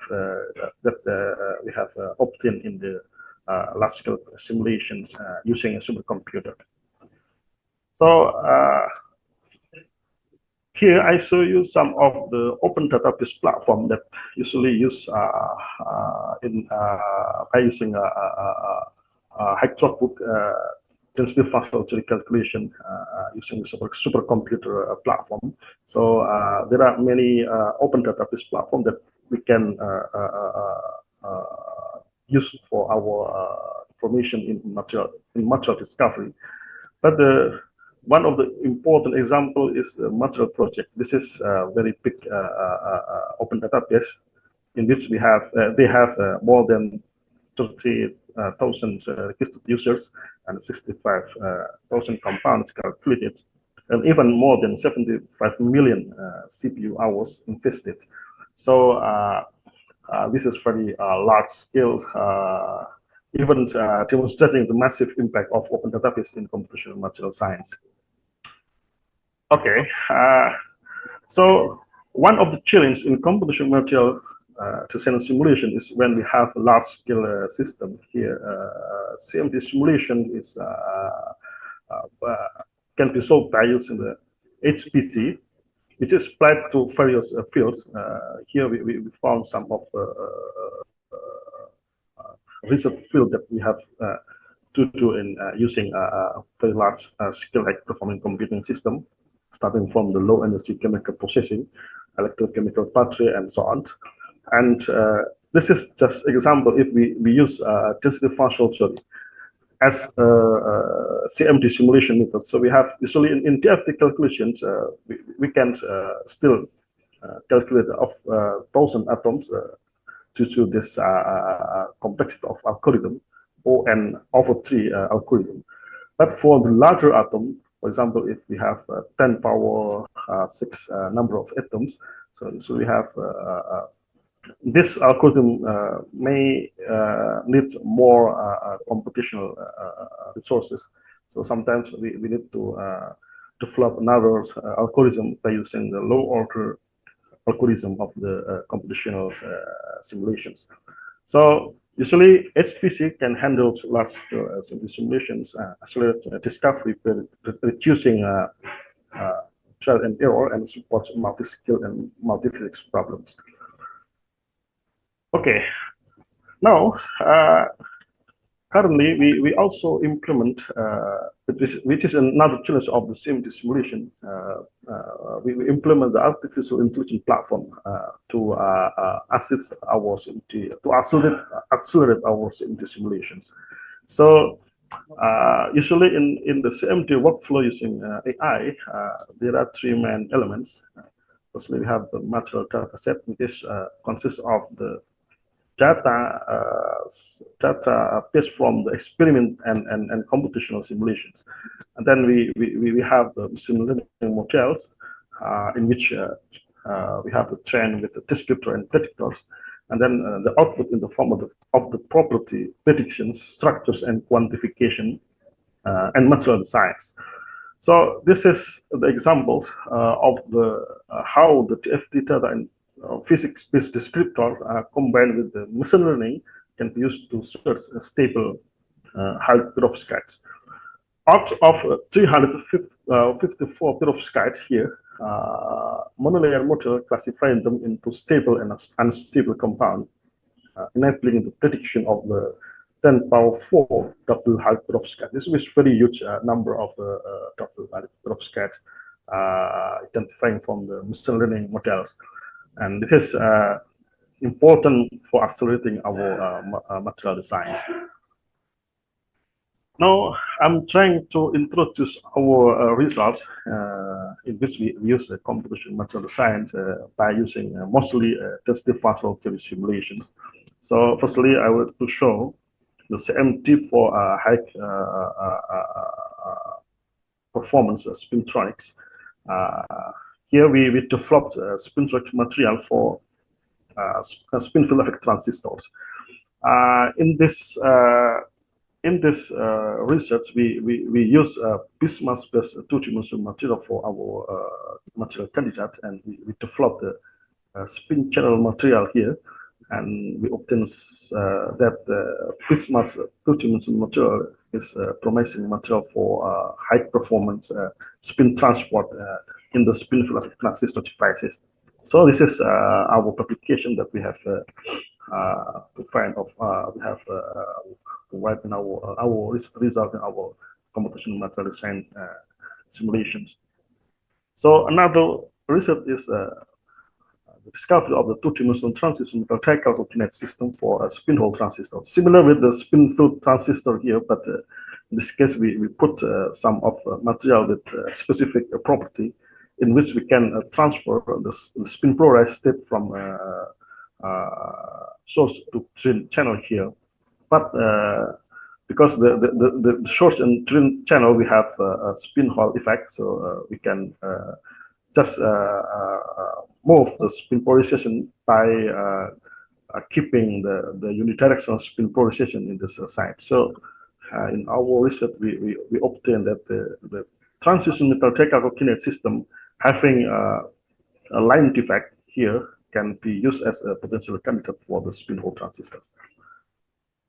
This is our discovery of the two-dimensional material for spin choice materials. So we have a very long story starting from the 2016, and until now we still have this research.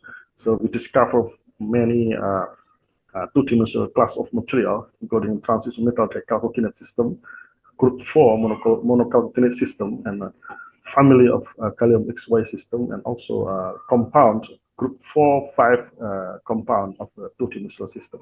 So this discovery showed that our material is promising for spin choice applications. This is another result of our CMD simulation, but this more applied since we have a collaboration with experiment. So this is for development of the bimetallic alloy for proton exchange membrane fuel cell. So in this case, we developed new bimetallic materials topped by cold atom to improve the fuel cell efficiency. And then also we have CMD simulation collaboration with the experiment with bismuth ultra-thin film for enhanced optical functional. So this is also we proved some of the experimental finding and explained by using our CMD simulations. And this is another thing, CMD for advanced thermoelectric application. So we developed two-dimensional carbon-based materials topped by the AU atom to improve the thermoelectric figure of merit in the two-dimensional graphene materials here. And finally, we use AI for accelerating our CMD simulation, which is implemented for prediction of the solar cell materials. So we implement the machine learning system to model the solar cell device, in which we have found that mostly for more than 29,000 device configuration, we obtained that only 100 high efficiently stable devices from the double perovskite material is found to be more efficient and promising for the solar cell applications. And finally, for the conclusion, we have computational material design provide an effective method to accelerate material discovery for advanced functional applications, complementing experimental findings. And high-performance computing systems are important tool to handle large-scale simulation and support multi-scale and multi-physics problems to accelerate material discovery. And the synergy between the CMT and AI platform can further accelerate material discovery and foster innovation in new material functionalities.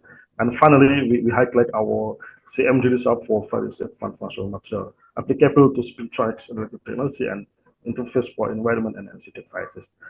And finally, we would like to acknowledge for several institutions that support our research from the Japanese institution, from the GSPS grant, and also from the our ministry, from the fundamental research grants, and also currently we have support from LPTP, the inspiration program that's currently still running now, and of course it is support from the UGM for financial support program using the Academic of Excellence program, and also Indonesian Research Collaboration program. So I think this is all And thank you very much for your kind attention, and we are open to collaboration. Thank you very much. Thank you very much, Dr. Absor. I would like to invite Professor J.W. Saputro to moderate this question and answer session between Dr. Sean Smith and Dr. Muhammad Absor. The floor is yours. Thank you, Ibu Maureen. Very interesting presentations from two researchers from Australia and also from Indonesia or / Japan, because Dr. Adib has been doing his research in between Indonesia and Japan. In fact, he just got back from Kyushu to run so that he could access the HPC in Kyushu to run the his research. Now, let me go to the questions on the screen. First is from Carlos from UNPAM. Question for Dr. Smith. Material sciences often require multi-scale simulations from quantum chemistry to continuum models. How are HPC workflows orchestrated to efficiently bridge these scales without excessive computational overhead? Go ahead, Son. Sure. Okay. Just double check you can hear me okay?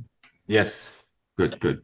Look, there's a number of strategies which are used to try to access larger scale and thereby to be able to derive conclusions that reach closer to the real physical system. The traditional methods, and which we obviously used in the context of our simulations, was to run with periodic boundary conditions, which kind of simulate an extended system. That has its own dangers because it can induce, if your cell's not big enough, then it can induce unphysical behavior. And so ideally one wants to push to larger and larger cells. But as I mentioned in the calculation we did, we had about 35,000 atoms in the simulation cell, and around 30,000 of those were water. And so you start to ask the question, at what point do you go over to another model to represent water at a distance, as you get to a bigger and bigger cell, right? And there are strategies to do this. There are, one intermediate methodology with molecular dynamics is that you would go to what they call coarse-grained molecular dynamics. So, for example, if you've got a big protein, you represent different peptide units as single things, right? Single blobs. But that then has its own problems because you've got to build a coarse-grained force field, which accurately represents, all right, how the larger system would behave, even at molecular detail. So, and of course, ultimately, there's continuum models, but they're so far away from the intimate details that it is a challenging area, and there's always new methods being developed. And then at the smaller scales, you're down into the quantum chemistry, and indeed, in the context of the computational materials design, back into electronic scale, quantum scale as well. So yes, it is hierarchical. Yes, there are strategies to address that. And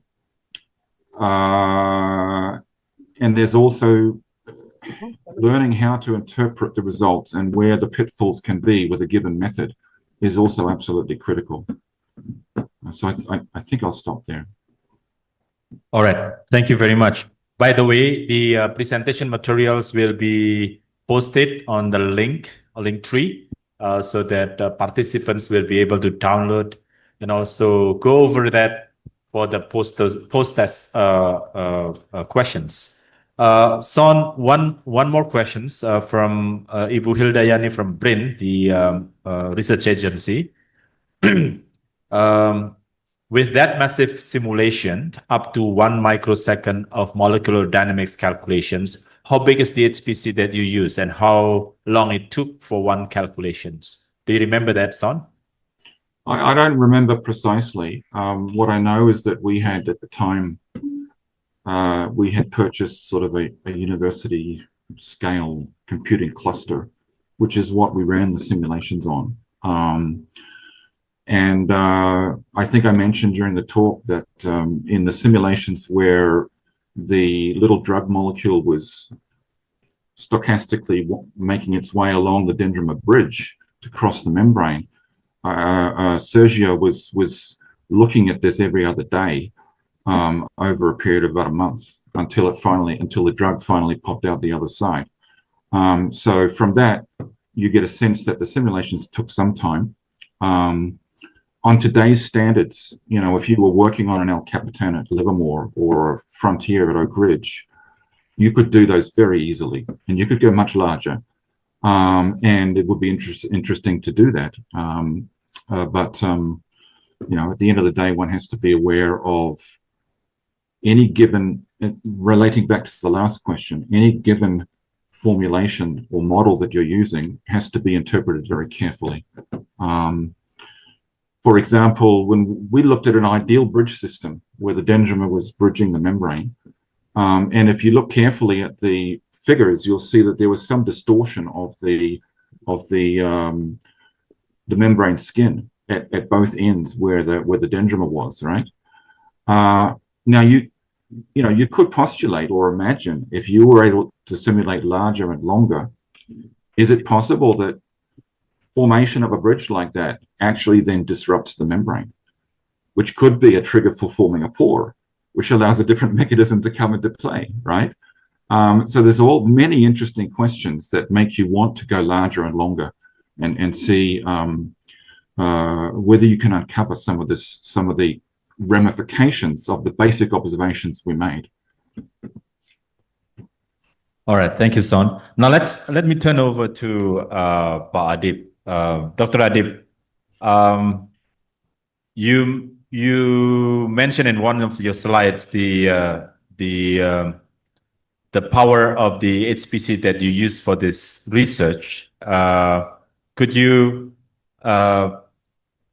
I'm not sure if you can show it again on the screen, Dr. Adib, but I noticed that, or you can also just mention the petaflops of the machines that you use. Over to you, Dr. Adib. Okay. Yeah, this is just the specification of the supercomputer in Japan. But now maybe in Fukaku, maybe we have the larger capacity. But in our research, we can. It is dependent on the size of material that we have to simulate. Sometimes for more large system like a fuel cell system, for example, I can show you some of my simulations. Okay. Maybe this one. So for the simulation of the fuel cell system like this, so this is the surface and interface interactions. So we need more. Yeah, we can use 32 core for computer capacity. So we can still use the computation. But if this is just a model, but if we make a more real system, I mean, same with the experiment. So maybe we have a more larger core that we have to compute in our simulations. But no, sometimes I also have a small computer facilities in our university, and sometimes it takes more time. Sometimes we have only 32 core for our computational facilities in our laboratory, and this is maybe more than 1 week we have the result for our simulation.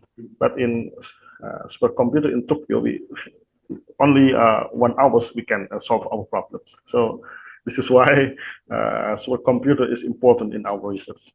Thank you. That's our Yes. our answers. Yes, thank you. One more question, Dr. Adib. Do you wish to have use a bigger of more course. powerful, of course, yeah. Of course, yeah. Since in our simulation, we make a very simple model, but Right. for comparing with experiment, we need a more realistic model. Sure. Large scale is So important. if I give you full access to Fogaku, then you can do. Thank you, right? thank you.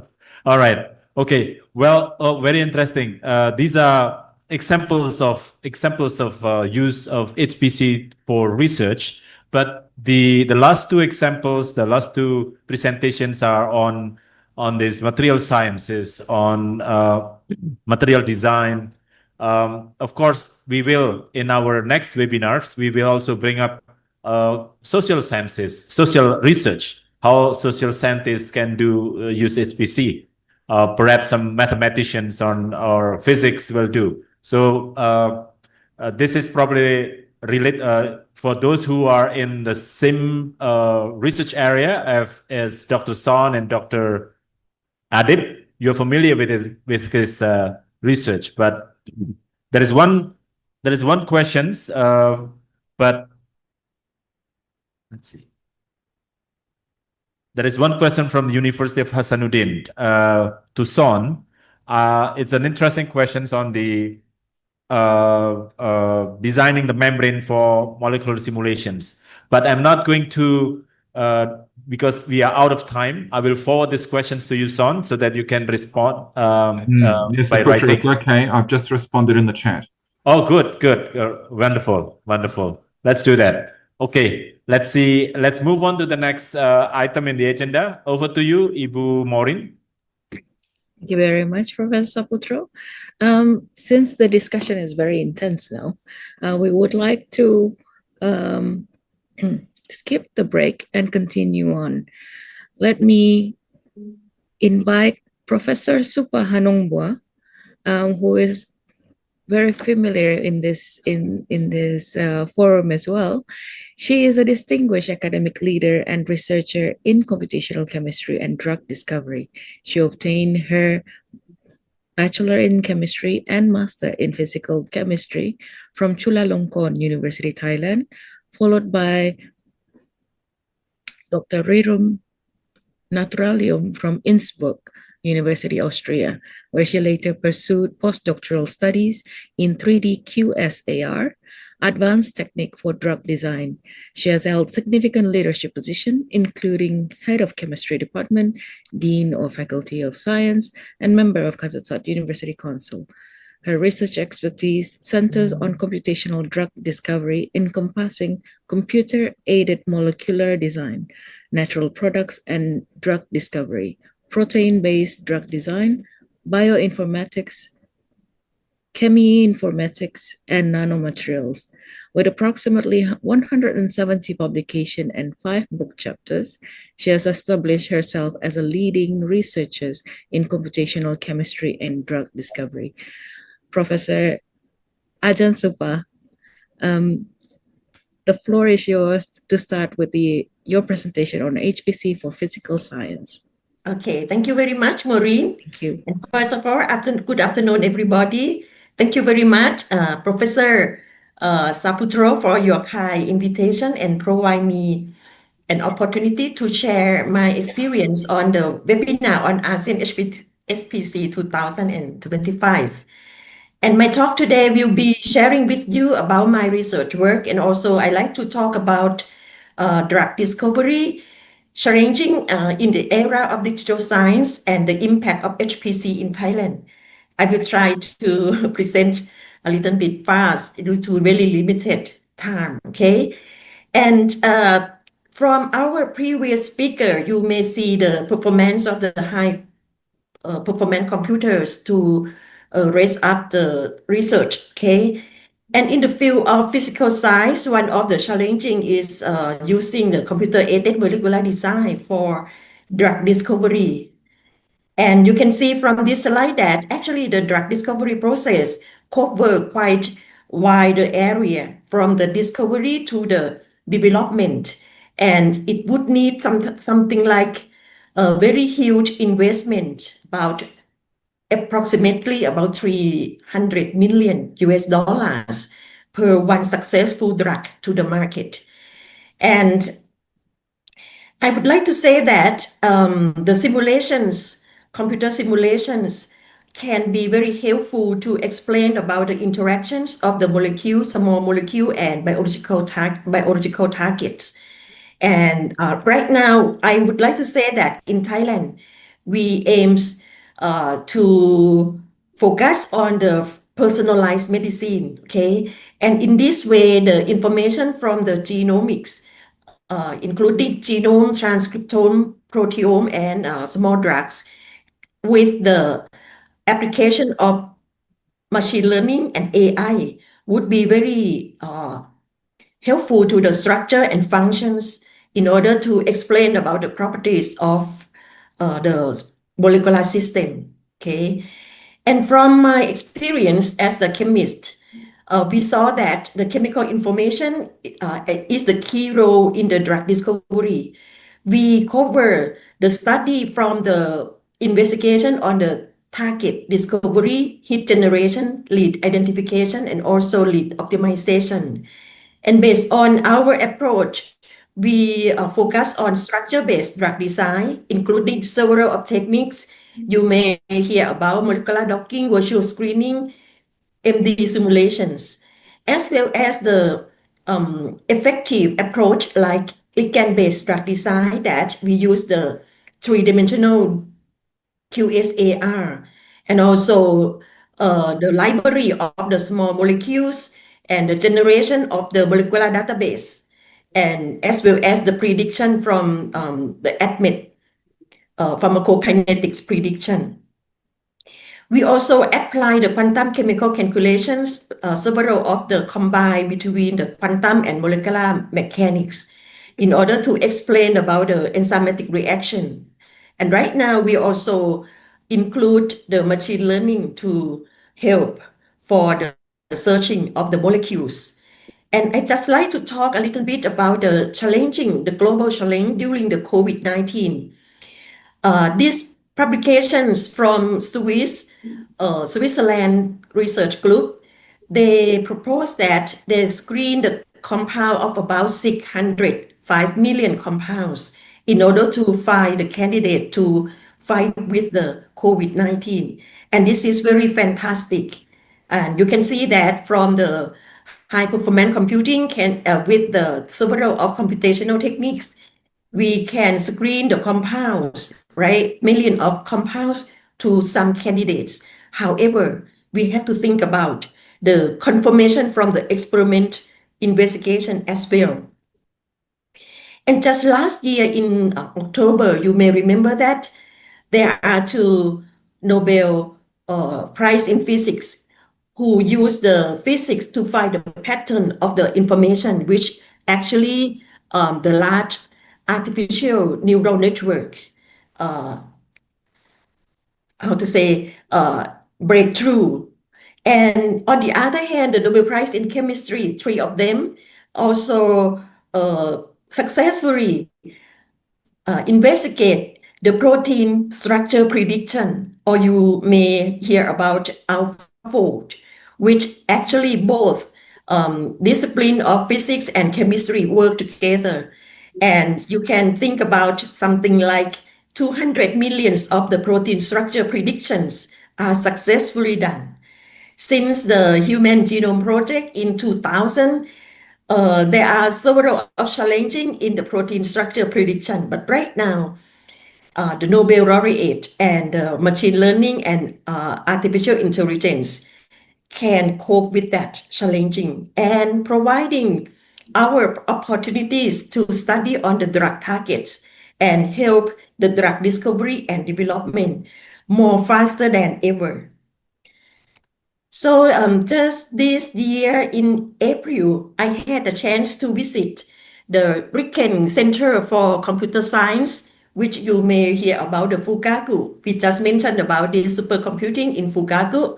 And I had a chance to join the conference there and meeting with the Asia Pacific theoretical and computational calculations board members, and just learned that Fugaku has now already prepared for the quantum computing construction. So these are very exciting area of research. We need to prepare ourselves, our people, and our experience if we have to engage with the supercomputing in the very near future. So my work since 2000 and since 1997 that I finished my postdoc study from Innsbruck University. I have been working on the drug discovery research and also expansion to the experimental platform with my collaborators, and from the experience on drug design, we also be able to use the same technique to study on the structure and electronic properties of some materials like the optical materials. This help the HPC help a lot in order to use the quantum chemical calculations to predict about the energy gap, for example. And here, this slide show you a little bit that not only the computational chemistry and modeling platform, but we also working with the organic synthesis and molecular biologists as well as the nanomaterial scientists. So interdisciplinary research in drug discovery is a little bit something that very tough, and we have to work together. And I like to show you that at our research platform at Kasetsart University, we focus on several of targets of the disease. And my main interest since 30 years, we are working on the antiviral, especially against AIDS. And we work on HIV-1 reverse transcriptase, okay? Also some application on dengue and SARS and avian influenza. And recently, we also working on malaria, which we are focused on the target dihydrofolate reductase. And some of our students that working on TB and cancer also apply the computer-aided molecular design. And recently as well, we are interested in Alzheimer's disease. And the focus target is acetylcholine esterase, and some information based on COX-2 and antimicrobial resistance based on efflux pump. So I like to give you some case study that today that probably you can see a little bit more deeper about our recent work. And from HIV-1 reverse transcriptase, we working on the first generation drug, second generation drug, and third generation drugs.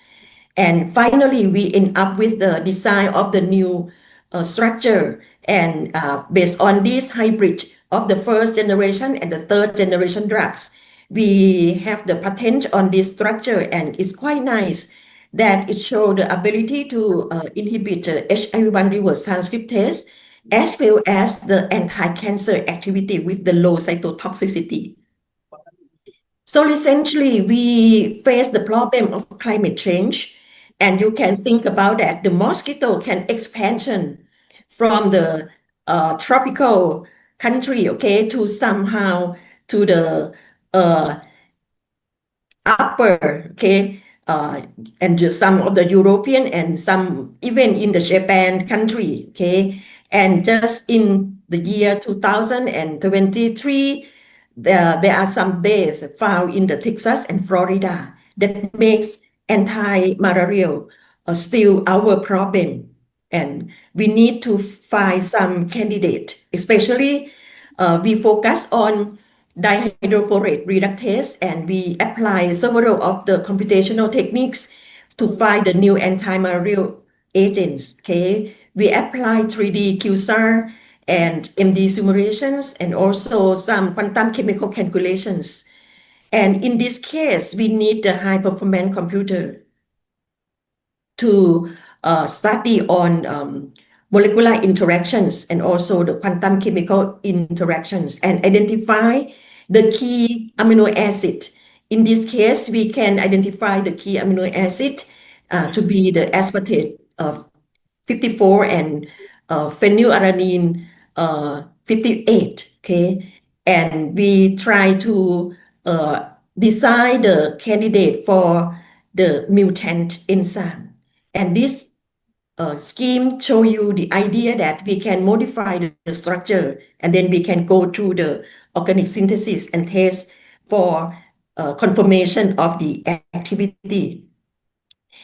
However, we also study on another approach calling the repurposing FDA approved anti-cancer drugs in order to screen these commercial drugs, okay, and we access 120 compounds from the FDA approved drugs and use several of the computational criteria to screen specific criteria from 120, and we end up with the 3 candidates. We call it PRA and PHE and the SA, okay? However, as I mentioned, we need to go to the lab.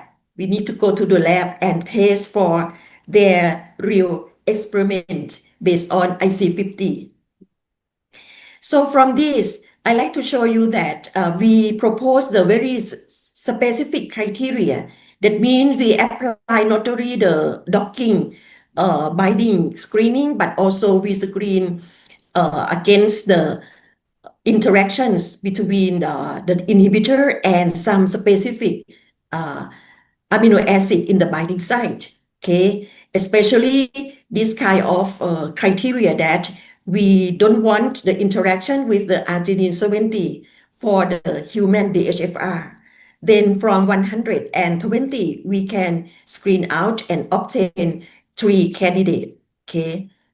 And finally, after we access these 3 compounds, and then our colleagues from biotech at the National Biotechnology Center help us to investigate the enzymatic inhibition assay. And finally, we propose that the PRA or this compound, paratexate, okay, can be a good antimalarial against the mutant enzyme.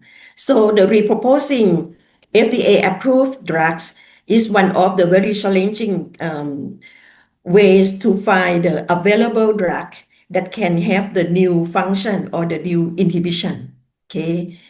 So now I like to show you another approach that we also construct the molecular database based on the cheminformatics of the natural products library. And in Thailand, as well as in Indonesia and many of in ASEAN countries, we have a mushroom, okay? And so we construct the library of the eatable mushroom and then construct the compounds from the eatable mushroom, searching from the literature survey, and then we found about 600 compounds. And stock this collection of bioactive compounds, and we hope that this information can be useful to the researcher, to the entrepreneur, and to the customer, as well as the smart farmer. So this is an example of the library from the Linju. This is just one mushroom that we study, okay? And we collect the molecular structural database from mushroom Linju. Only one mushroom contains about 213 compounds. And then we collect the molecular properties and predict of their molecular properties. And then we construct, you can imagine about a very huge molecular database, okay, from all molecular properties, structural properties, and prediction of these kind of molecules. And based on the 3-dimensional structure, we can construct the bioactive compounds from the mushroom database as a molecular database at Kasetsart University. And I like to talk that this database is very useful. My colleague, Professor Pacharina Sapapakon, used this database to search for the new candidates against the feline immunodeficiency virus protease and reverse transcriptase. And you can see that from our experience on HIV-1, we can use our knowledge and computational experience to apply for FIV protease and reverse transcriptase. And finally, we apply several of computational calculations, virtual screening, MD simulation, MPBSA, as well as QMMM.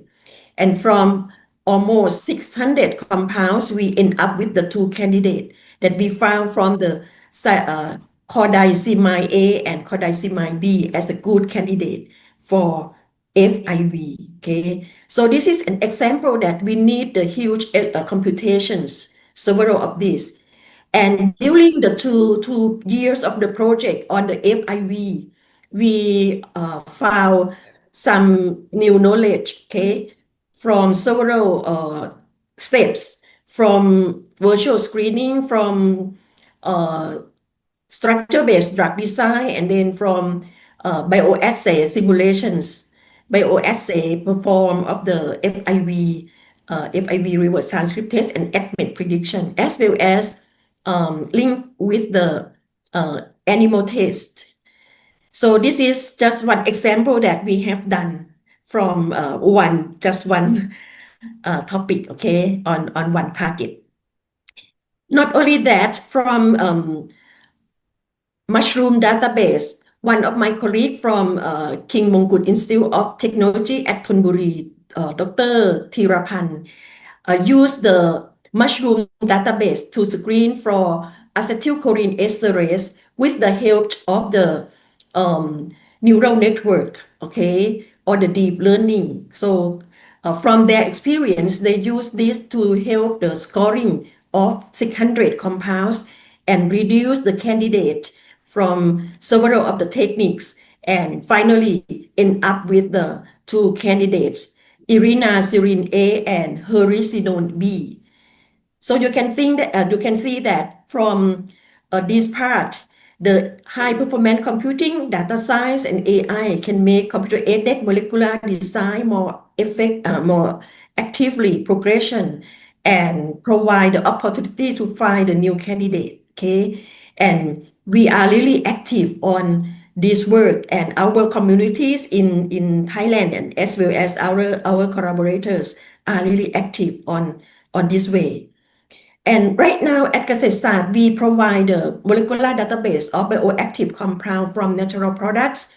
We have Chemi-based, okay, and we have mushroom database, and also Thai herbal repository access initiatives, and molecular database from Thai herbal repository, about 9 database. So I like to say that from our work, we provide not only basic knowledge, but also we produce the talents in computational calculations from postdoc to PhD student, master student, and bachelor degree student. Now, I just like to talk a little bit about the high performance computing that make the impact in Thailand.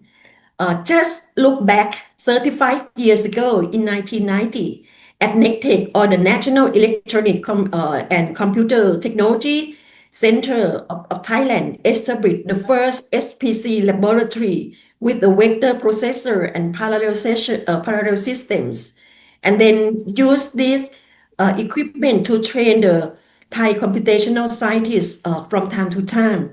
And later on, this center provide advancement in high performance computer. And recently, in the year 2020, Thailand supercomputer, or Thai SC, was founded and launched a very effective research capability to Thai scientists. Okay, so now the Thai SC also provide a Center for the AI and Big Data and international collaborations based on the HPC strategy of the country. And now you can see that not only drug discovery, but also climate and agriculture and environmental modeling, in engineering and materials, innovation, AI, big data, and smart society. Especially final point that I would like to mention is the capacity building and global collaborations can be impact from the HPC investment in Thailand. Okay, so now it is a time for me to introduce to you the association, namely Computational Science and Engineering Association. And from this association, we have the history of the symposium calling ANSE, or full name Annual Symposium on Computational Science and Engineering. The origin of ANSE was starting in 1997 in order to make the National Computational Science and Engineering Symposium aim to consolidate Thai computational science engineering community and provide a platform for curriculum planning and networking. And from that, 13 years later, it became the International Annual Symposium that expanded to include global participants and global topics into the computational chemistry, biology, physics, finance, and many more. And also we provide the proceeding of the symposium. Now the ANSE has growing and growing every year. We have the collaboration with the university in Thailand and hosted from each university, and the participant about 150 to 250 participants, especially for the young and the early career researchers. And now we would like to say that we successfully have the global collaborations with our friends and colleagues from our area of research around the world. And recently this year, we just successful ANSE 28. And next year, I would like to invite you all to contribute your excellent research at the ANSE 29, that we provide parallel session in all area of high performance computing and its applications. And I just told Professor Saputro that we would like to have the special session on ASEAN HPC network.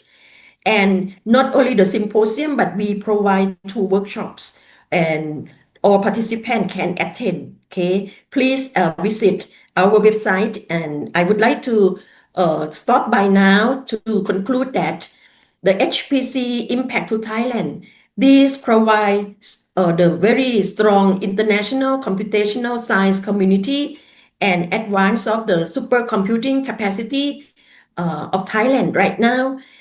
Especially this network of HPC in Thailand influence the higher education curriculum, especially in the field of computational science and engineering. More importantly, we provide the talents and the early career researchers in this field to be more and more and have the networking and progress in their frontier research. And we aim to strengthen international collaboration and visibility of the country. Okay, and then I think I would like to stop by now and thank you very much for your kind attention. Thank you. Thank you very much, Professor Supa Hanungboa. That's very informative information provided. Before we move to the next speaker, I would like to highlight there is one request from the organizer that on the chat, there is a link that we would like the participant to click on it and provide their feedback and information regarding the type of information that is needed in the area of HPC. Now, without further ado, let me introduce Dr. Imade Wiryana, who will explain about the experience with university-level cluster computing. Dr. Imade Wiryana served as the head of AI Center of Excellence and coordinator of the international collaboration at the Faculty of Computer Science and Information Technology, Gunadarma University, Jakarta. His expertise spans a comprehensive range of cutting-edge technology, including artificial intelligence application, deep learning systems, cybersecurity framework, and advanced data analytic. His notable contributions include pioneering work in AI-powered text evasion detection system for complex corporate networks, sophisticated intrusion detection system using deep neural networks, an innovative application of machine learning in various domains, including healthcare analytics and business intelligence. Miss Dr. Madewariana, are you with us? Hello. Yes, of course. Yeah. Good afternoon. Dr. Madewariana, the floor is yours. Thank you. Okay, thank you very much. Good afternoon, everybody. Very happy to join this seminar. So for my talk, I will deliver a little bit light talk. It's not about the research, but more about the experience, how I and Universitas Gunadarma try to encourage the student and researcher to use our HPC. Let me share the presentation first.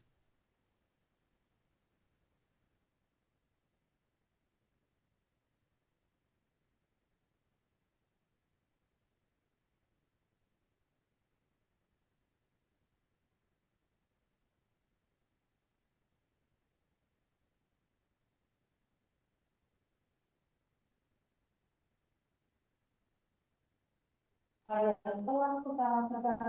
hope you can see my slide now. And then my talk is about the mass adoption of HPC, especially in Indonesia. First is why there is a problem in adopting HPC facilities in Indonesia. Maybe the situation is a little bit different about Indonesia and Japan or maybe Thailand. So first is resource sharing concept is not common in university and research center in Indonesia. It is a little bit different with Thailand. I visited several times in Thailand, also at Chulalongkorn and Mahidol University. And then the computational resource sharing, not only among university, but also among department, Indonesia is still low. And then mathematical modeling and simulation are not popular due to the lack of computational resources in Indonesia. Why? Because the procurement and operational cost of HPC is the main obstacle in Indonesia through the budgeting system in our government. And know-how about the HPC is not popular in a university and research center. Linux cluster like Beowulf and the other cluster is known only among Linuxers or the people who use the render farming. And the technology of HPC itself is more interest than the use of HPC for specific research. Therefore, like we make the Beowulf cluster for with ourselves, and the PlayStation cluster or the Raspberry cluster is more interesting for the researcher in Indonesia or the technologists in Indonesia. So in Indonesia, I think it's the HPC which is more popular. It's like the loosely coupled cluster is more popular in Indonesia. So the machine like hyperconvert is not too popular. It's maybe in the banking is very popular, but not in the research station, research institution or the education like university. Even there are some potential usage of the HPC in university, but it's not many university utilize the HPC in Indonesia, or they don't have the HPC in Indonesia, I mean, with the sufficient power. Therefore, when we read the presentation, mostly our friend from Indonesia uses the HPC not in Indonesia. So, for example, in Japan, in Europe, in other countries. But since the obstacle is because most people think most university then we don't need the HPC. But after the popularity of AI, so before the popularity of AI, most people always thinking that the people who use the HPC is only the scientists. So only the scientists, the number of scientists is not high. So the investment of the HPC machine in university is cannot be justified by the money approach. However, after the popularity of AI, the people who use the HPC becoming more people. The normal student, pupils, they use the HPC especially for the AI. Now the university gets some kind of justification. I have to buy the HPC. I have to procure the HPC because not only the people in physics, in chemistry, and pharmacy who will use that kind of machine, but many people will use the machine. So therefore, Now there are a lot of HPC installation in Universitas Indonesia. So thank you for at the time it's Dirjen Ristek, but now it's Minister of Higher Education. There are a lot of installation of HPC, mostly for the AI. So I listed in which university, and the highest is managed and owned by the Dikti. At the time, it's called Dikti Ristek. And how we use the Dikti Ristek is accompanied by one consortium. It's called the Indonesian AI Research Consortium, which is initiated by the Professor Nizam, PhD, and it consists of 9 members of university. And this IRC is as a friend, as a companion with the Dikti, how we choose the proposal, and the people who already approved the proposal can use it, the HPC in Dikti. So this is our experience ourselves in Gunadarma. Therefore, is when we install the HPC, we have to think about other aspect of technology. For example, in 2018, we procured our first HPC system, but at the time we still has a lack of experience regarding the operational, and we cannot utilize. But after 2020, we know the problem, and we try to make the sufficient team, sufficient activities, and now the HPC is fully utilized there because we already develop our own management system, our own activities before the people can use it. Because the technology stack in HPC is not simple. This is why it's not so easy in Indonesia, because you have to have a good team, a technical support team, which understand different things about one stack to another stack. Why? Because the researchers sometimes they don't know exactly about the library, they don't know exactly how to code, and something more technical in the computer side, because they are not background in the computer. Therefore, when we operate the HPC, we have to have a good support team which understand how to code the program, which library is correct with some usage, and how is the data structure and anything with in this technology aspect of the solution. And based on our experience in Gunadarma, we try to using the software management, which is freely available on, is supported by the company or suggested by the company. But the situation in Indonesia is really different. In other countries, mostly we have a several cluster system, big cluster system, and we deploy one big task. For example, the multimodal training to build the large language model.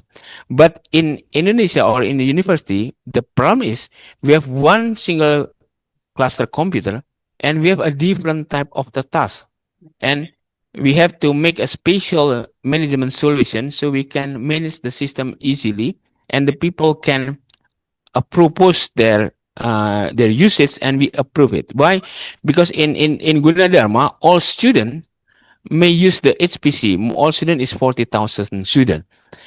And external partners, such as other universities, is may also using our system. And some other university also join our training using our supercomputer. Why? Because we use it, the HPC first is for the training and education facility. Because we believe that the AI now is AI for all, we call it. Because the people who is not in the computer science, who is not the engineering, they have to learn how the AI working and how is the AI from the internal point of view. So we teach all our students regarding the AI as well as the coding in AI, how is the data structure. Why we do like this approach? Because we really believe we have to create the enough critical mass before we can create the enough good researcher. So this is our strategy to the rector or to the policymaker or to the administration of the university, so they can procure the HPC. Because in Indonesia, this is one of the big obstacles. How you can propose to buy the HPC, because most of university think that the HPC is only for the IT related and engineering department. So how we use it, we try to collect the example and we try to communicate with the rector level, and then we plan the activities for all faculty and department. So it create the justification from the administration, and they can decide to procure the HPC for their university. So the basic idea is we start with the training and how to train to uses the HPC and uses, and then goes to the research. And the other thing why we have to abide by ourselves the HPC is because we really want to train our student from the infrastructure level, not only to application level or the data level. So how to build the HPC is also the part of education of our student. However, there is some problem to find the human resource to understand the infrastructure, the management level of the HPC is not easy in Indonesia. So if we check of the competence standard of the Communities Ministry of Ministry of Information in Indonesia, we haven't had this definition in this level. So it is not easy to maintain to configure the HPC in Indonesia or to develop our configuration by ourselves, because the human resource is still the big problem. And based on our experience, if you really want to support a lot of people who want to use our HPC, so we don't only think about the technological aspect. We have to think about the supporting aspect. We have to have some team which is part of the technical team. So the other is try to handle the activities, try to develop the training, and also the technical support for the researcher. So this is the non-technical aspect of the HPC management. So sometimes, based on my observation in Indonesia, a lot of universities try to procure or to own their HPC, but they never thinking or planning how is the supporting team. So based from my experience, we have to think and we have to plan. Everything is standard operating procedure. Who will be in charge to create the training? Who will be in charge in technical team? It is really important to create the sufficient critical mass of user. So now we have to move from the view that HPC is only hardware, software, and network. But we have to move to the view that HPC services, how the university provide the services, the HPC services to the university level. I mean, the student and lecturer. So if we think about the services, it means we have to develop the management and governance, also enough human resources. We have to create the support, and we have to create also the community or user developer of the HPC. So what we do is we provide the room so student and lecturer can share and do some collaboration session, and we provide the hackathon for the student. And it means when we have enough support from the community, so the HPC can be utilized, and the result will be access more result, and then will be more research produced by the HPC. So one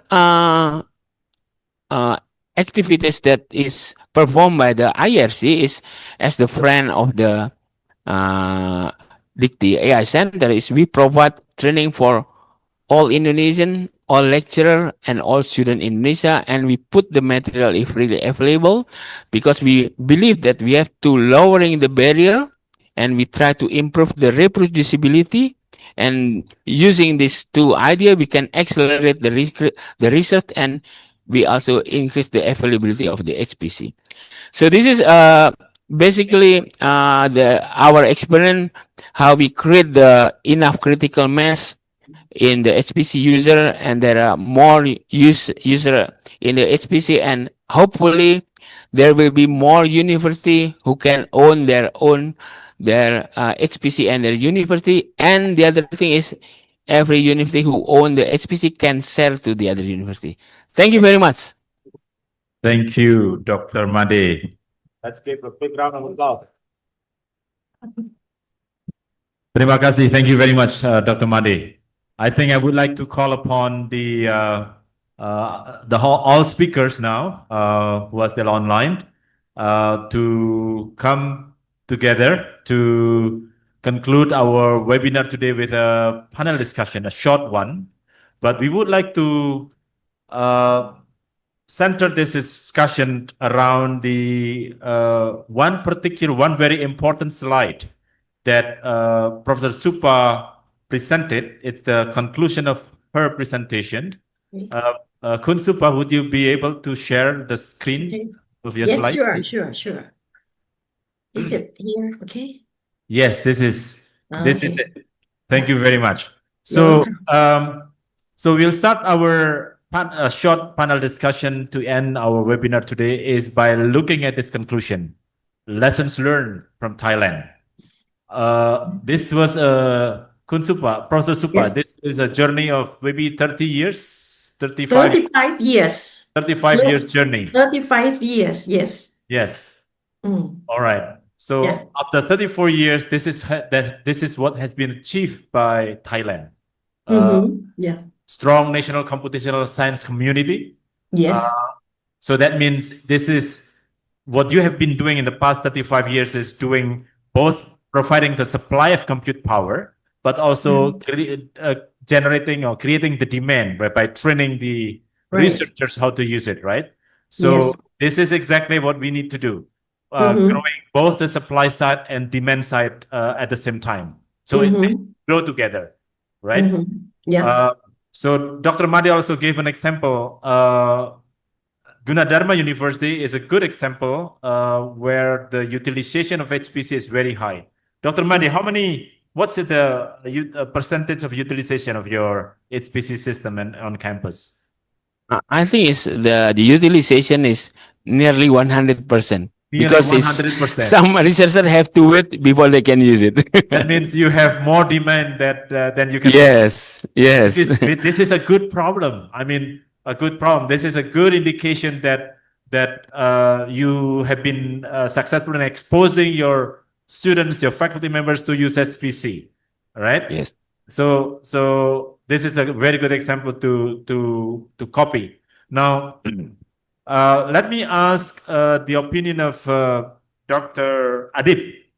Dr. Adib, as a researcher who uses HPC a lot, what do you wish for, in terms of HPC infrastructure, and what do you see? What can we learn from Thailand, Dr. Adib?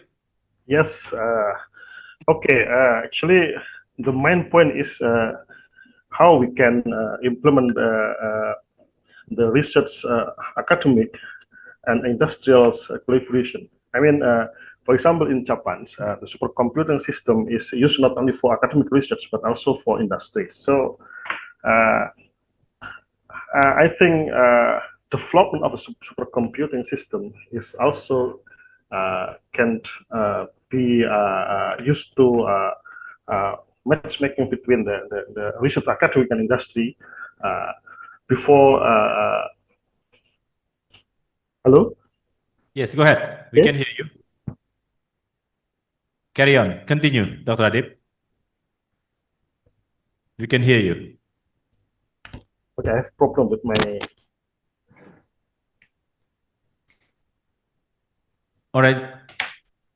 You may continue. We can hear you. Can you speak? Yeah. Okay. Just how to match industrial research and academic research to make some collaborative research between the academic and industry using a supercomputing system. So this is the main point of my opinions. Okay, thanks. All right, thank you very much. Now I'm back to Dr. Made. Dr. Made, you have provided or painted a diagnosis on based on your experience and diagnosis of why, what's the problem, what's the challenges of HPC infrastructure in particular in Indonesia. What do you think about the lessons learned in Thailand? Can we copy? Can we learn? What can we learn from Thailand to be applied to Indonesia as well as to other ASEAN countries? What do you think, Dr. Madi? I think there are some good lessons from Thailand. I visited several times there, Chula and Mahidol and also CMKL. One is they are really, what I found is they are really strong in resource sharing of the HPC. It's really different with Indonesia. In Thailand, I think it's one university can use other installation from other university if they are in the same research area.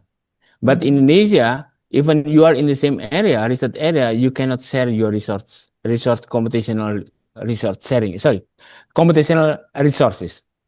So if we really want to make it, the situation is better. So the idea of resource sharing have to be in our university mindset.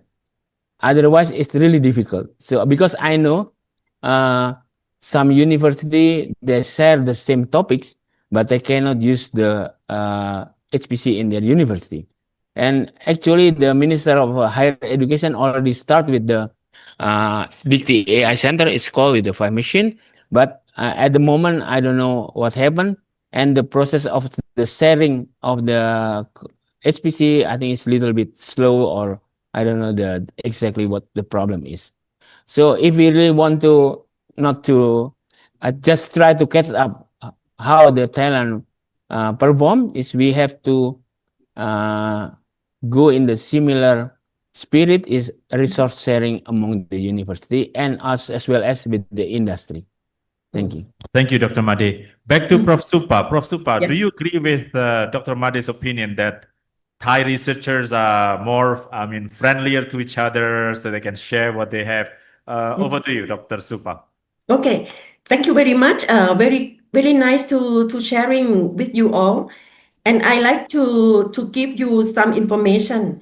At first, in 1990, probably 1990, it was in Chulalongkorn University that there was the Center on Computational Chemistry, and the first computer for research was given by Austrian government. Okay, that is the first step. After some years, then we have a graduate student. Okay, like me, I graduate from Chulalongkorn, and then I work at Kasetsart University. And some of the alumni also work in Khon Kaen, in Chiang Mai, in Prince of Songkhla, for example. Then the second generation can establish our computational research. Okay, and we have our own, computer, not so big, just computer PC, and then we can have the collaborators to work together, like in Austria, in Japan, or in Taiwan, and then we have produced the graduate student. And from that, NECTEC established the core facility as the National Electronic Technology Center and provide some facility for researchers. Then we can sharing the equipment, okay? And as I told you, the symposium, the ANSE is the mechanism that make our researcher with the very limited equipment can work frontier research, excellent research. Okay, and from now, I would like to say that the industry in Thailand, big company, for example, the petrol technology, or the SCG, okay, they also investment on the computational research, and they can provide some research granting. That means we need to grow up from ourselves, strength from within, okay, small project, but make us to be excellent in science. And later on, the trust of the community, of the society can support us later, and then we can grow up in this way. Yeah, this is my opinion. Just find the proper excellent scientists and invest there and grow up. Yeah. Thank you, Professor Supa. I think you don't mind if we, other ASEAN member states, kind of following your model. Oh, please.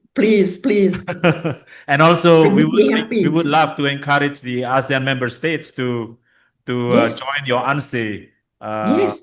and then we can probably do similar answer. Perhaps Yes. it will not stay in Thailand, but perhaps we can think answer outside, out of Yes. Thailand, right? Sure. Someday. Sure.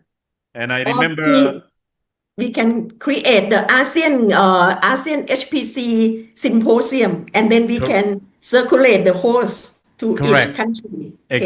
exactly. That is Yes. to spread the germs. I mean, good germs, Yes. good virus Yeah. to ASEAN community members. So I remember you started this with Kun Piawut, with Kun Puchong. Yes. and, Yes. That's true. Yes. This is a Kun long Piawut, journey, but you have yeah. seen the fruit now. All right. Yes. Yes. Well, Correct. thank you very much. Now I have only Thank a few you. minutes left, but I would like to call upon Dr. Son Smith.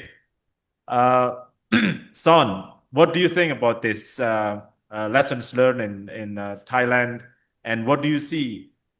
You have been a director of NCI for so many years. What do you see? What do you see from the outside of ASEAN? What do you see that what advice can you offer to us how to grow so that we can all together, the ASEAN overall will benefit from what Thailand has done so far? Over to you, Son. Sure. Okay. Thank you, Professor Saputram. I guess I had a couple of different thought lines in connection with the discussion that we've had in these past several minutes. One of these is that Australia has sort of walked a parallel pathway in some regards, and is a medium-sized economy like a number of the economies in ASEAN. One of the things that we found was something of an impediment, and this may well be a function of our own higher education structure in Australia. And those of you who have worked in the US as researchers or studied postgraduate in the US would understand that built into the US system, particularly in the top rank of universities, is a graduate coursework program. And so you're required as a part of your PhD to take a number of formal courses, and depending on the specific structure, it could be the entire first year of your PhD is doing advanced graduate level courses, which give you exposure to knowledge around your field broader than that which you're going to encounter in your own research project, right? And certainly in the Australian higher education context, there is no funding mechanism to underpin this kind of graduate level coursework. And what it means is that graduate students in Australia, they get into their PhD and they dig straight into their topic and they become world experts in their own little project matter, but they don't have a substantive and deep, broader ranging knowledge base. We found this to be a shortcoming in our structure, and I don't know what it's like. I'd be, curious to know how this is structured in Thailand. And so we've had to make up mechanisms to try to help our disciplinary areas collaborate across the country to teach shared graduate courses. And it's all done voluntarily. So I'd be very curious to know, how do you deal with that problem? Or do you even have that problem in the Thailand system? The only other comment that I would make very briefly is that it's inspiring to see what Euro HPC has been able to do with their consortium models. And I think that potentially the APAC region could be looking in a similar direction. Certainly you need local capacity within local institutions, undoubtedly, right? But there comes a point where you've got to reach beyond the scale that you can achieve, not only in one institution, but in one of our countries. So a shared model to approach exascale computing, I think, is an ambition that we could look towards across the region. It's a question of building how we do that. I think that's all I would say at this point, Professor. Thank you, Son. Well, we are almost out of time, but that is in the very last minute. I noticed a good comment. There are other questions that we'll forward to the speakers and we'll respond in writing. but there is one comment from Ibu Husnul Khotimah. And Son, pay attention to this, and I would like to get a quick, short comment on this comment from the participant. She writes, we urgently need access to sovereign supercomputing infrastructure at exascale to support the development of our AI and machine learning models. Our primary challenge is ensuring that this infrastructure aligns with our sustainability goals and utilizes zero carbon computing. Our vision is to leverage sovereign supercomputing to create innovative and sustainable AI models that drive progress in our field. Now, Son, over to you. Just a quick one, please. Well, I can say briefly that this is why Sustainable Supercomputing, PTY Ltd, was created in Australia. We have the agenda of looking to build pre-exascale and ultimately exascale computing to support the research sector throughout the APAC region. And we have the blessing, I guess, that in Canberra, where we are, the electricity grid is completely green, 100% renewable. We also have models in play which will allow us to address sovereign data concerns for APAC regional countries who would potentially send compute and data down under to Canberra in Australia. So we've got some good ideas that we're pursuing in collaboration with the ASEAN HPC task force and with Indonesian partners, with the good grace of the Mohest Ministry, and we'll see how we go. Well, thank you very much. Ladies and gentlemen, dear participants, with that, we would like to conclude our webinar. This is the first of hopefully many webinars. I think doing this webinar, sharing experience like what we have seen today, will be a good, effective way to reach out to as many researchers as possible. Like we have almost 5,000 participants for this webinar. That's amazing. That's mind-boggling. And I'm sure this will grow. And we hope in the next installment of this webinar, we will also invite researchers from other areas, social sciences, medical sciences, what have you. We will show that HPC is for all. And with that, I would conclude this webinar. We thank all the distinguished speakers, panelists, and all the participants with a big thanks. And I would like to get it over to the MC for perhaps some administrative matters. Over to you, Ibu Maureen. Thank you very much, Professor Saputro, for the intensive discussion or panel discussion for today to conclude the webinar. Just 3 things that I need to announce. One of them is to remind you again that there is a link shared at the chat for Sovereign Survey for you to click on them and provide your feedback. Secondly is in regards to certification. Please ensure that there will be information concerning the post-tests that will be sent to you via email. Please check up on them, as the certification will only be eligible once you conclude that test. Last but not least is that all the materials will be uploaded into this link that you have managed to obtain the Zoom link previously, and also to download the virtual background. Keep updating the link, and all the information will be there. That's about it. I would like to thank all the behind-the-scene team from the University of Gunadarma, University of Gadjah Mada, and University of Defense for their tremendous support. And thank you all to the honorable speakers to provide your time today, and the participant. Let's hope to see you again on the next webinar. Thank you and have a good evening. Thank you. Bye-bye. See you next time.